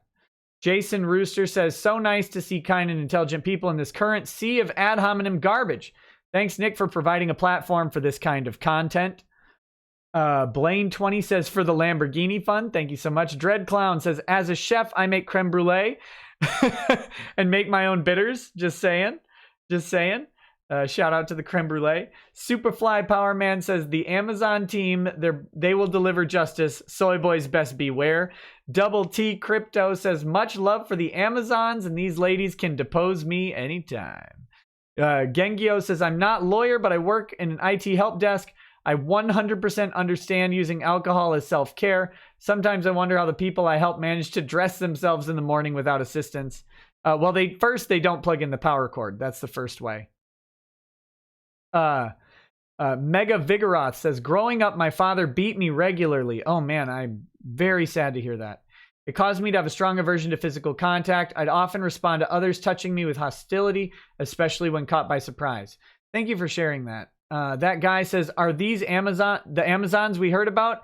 These are 2 of the 3. Unfortunately, one of them was unable to make it tonight. Mega Vigoroth says, seeing Vic hug every fan that takes a picture with him, I probably wouldn't pay and wait in line for a pic. Well, yeah, there you go. That's the response, right? Namrek Istos, I stand corrected. Thanks for clearing that up. JR says, rescue men from the stranglehold of toxic feminism. Seth, I have to go. I have an interview in the morning. Best of luck to you. Godspeed. The Amazon Primarch will bring exterminatus to the false women. These are real women. Amtank says 72-ounce steak place is worst in AMA Hogwarts house. Yoko Automata says Twitter mobs forcing people out of a career is a relatively new phenomenon. These people might be giving you ladies a lot of work in the future. That would be interesting, wouldn't it? Zypher Warrior says, so your new theme song is Ride of the Valkyries. Integer Spin says, bring Amazons back for Bezos' divorce.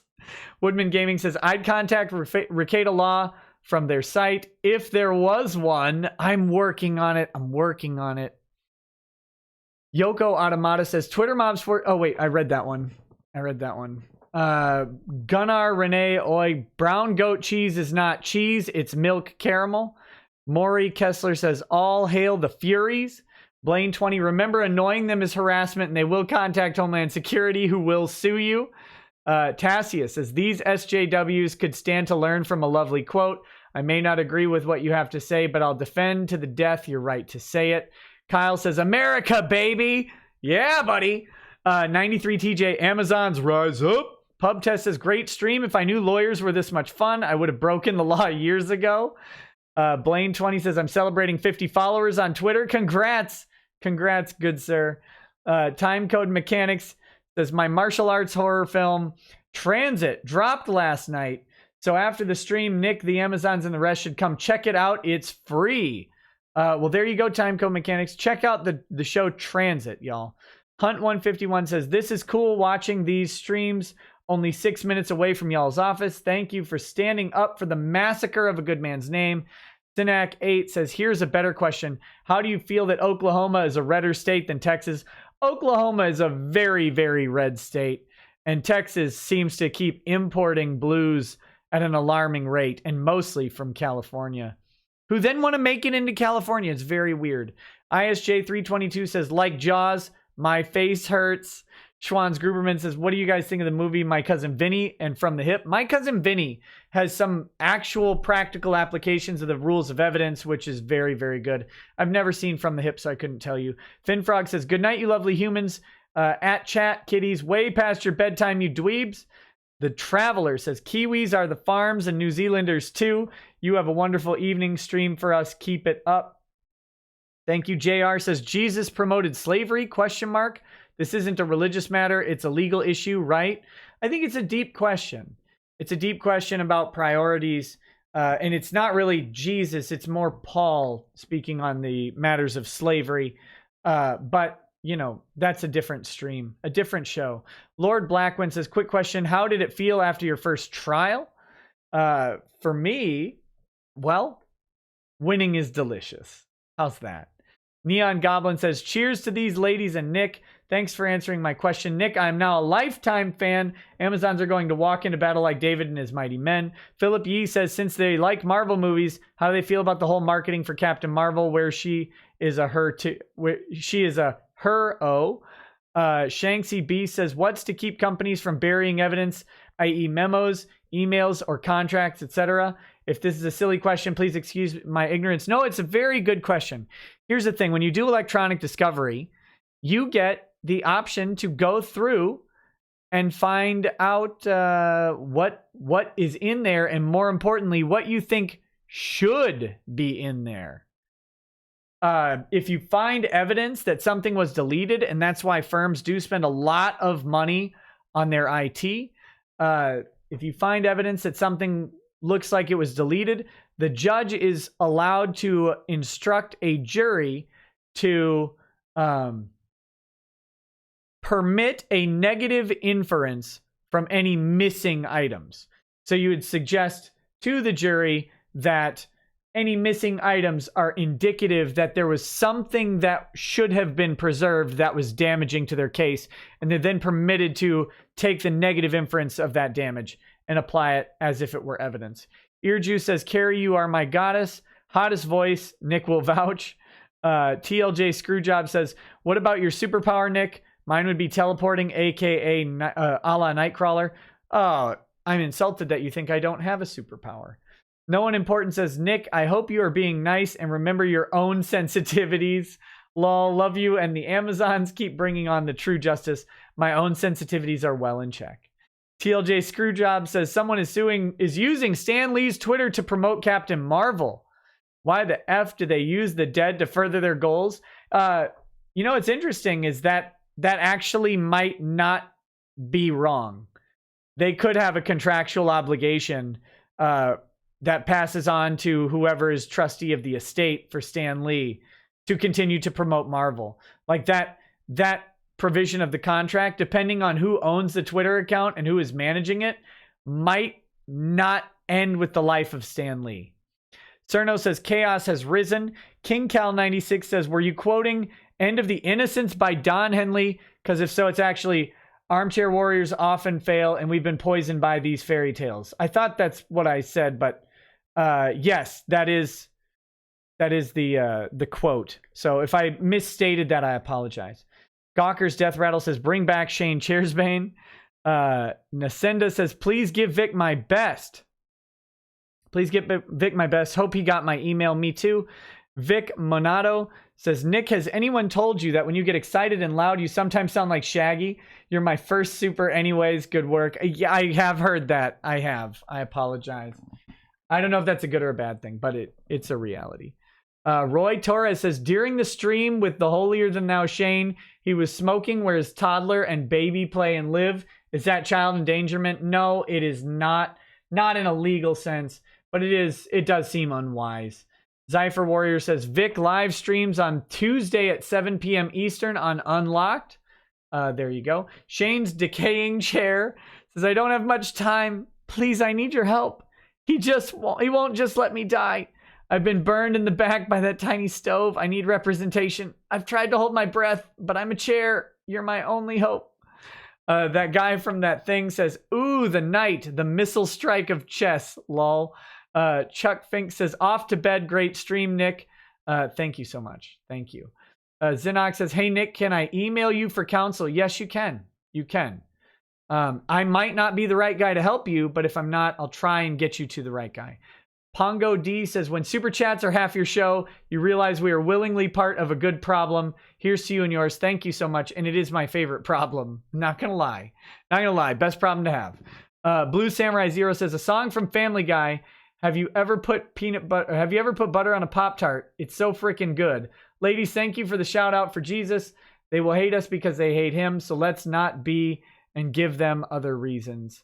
PirateChristian.com. Futanari Jeff Leonis says, 1, thank you for your content. It's great. You're welcome and thank you. Can you be my uncle? Number 2, I mean, there'd be a strange series of marriages that would need to take place. And 3, can you ask Drexel for a lifetime N-word with an A pass for me? I'll ask him. Evil Laugh says, please do an evil laugh. Intimidator 108 says, titled my stream of Call of Duty World War II on Twitch last night to hashtag I stand with Vic in honor of surpassing the goal for the GoFundMe to help with legal costs. Thank you so much. No one important says, if Monica Rial does get fired over this, it really will match Super Dragon Ball Japanese dub and have a new VA for Bulma after the Tournament of Power. Blaine20 says, Shane has been running his mouth again about sealed funny investigation and possible criminal complaint versus Vic. Screenshots and DM. Oh, Shane, keep out lawyering the rest of the world. We're rooting for you, pal. But please stop abusing that chair. Oh my goodness. Cerno donated and didn't say anything. Thank you. Cerno said, the first video I saw of yours was the LOL suit. How far we have come. Remember the days of making fun of Kevin Landau? I hope I get to go back to those days on sanctions. I really do. Starscream 1540 says, have you seen the video PETA doesn't understand Warhammer 40k? TLDR plays an Astartes educating PETA about Warhammer. It's hilarious. No, I have not, but I'll try and find some time to watch it. Cyrax says, I sent you a Twitter DM about the ALDF. I need you to bless them for me before I donate a lot of money to them. Thanks. P.S. No ashes today. What gives? No. Oh, I was raised Catholic. But I do not attend Catholic church anymore. Plus, I would not have had time to go to Ash Wednesday service today. Magical Q says, yo, Nick, been around since before the streaming days. Long way. Very cool. God, I wish there was a lot more Goss nowadays. Yeah. The Goss train, sometimes you gotta seek out the Goss. Will Pazinski, oh man, I'm gonna lose my Polish credentials. I apologize. Nick, I'm an ordained elder in the United Methodist Church and an Army chaplain. I'd love to come into your show to discuss the Bible. Greetings from Texas. I need to do a Christ stream at some point. That would be fun. Moist John says, check your DMs when you got the time. Time for bed for me. Will do, buddy. And finally, Talon's here. Says, guys, please stop with the religious talk in chat. We're here to support Vic, not debate the suitability of motivations to support Vic. So there you go. Thank you all for the lovely stream. Thank you all for watching. Thank you for being courteous to my guests. To those who are a little less couth to my guests, well, I'm sure they'll forgive you. Thank you for interacting with us and asking great questions. Magical Q says, you think Maddox could have broken the law by conspiring with that LA goof who went after Dick Masterson, went straight for a smear and his money? Curious. Yeah, he very well could have. But the odds of getting it prosecuted are very difficult. All right, guys.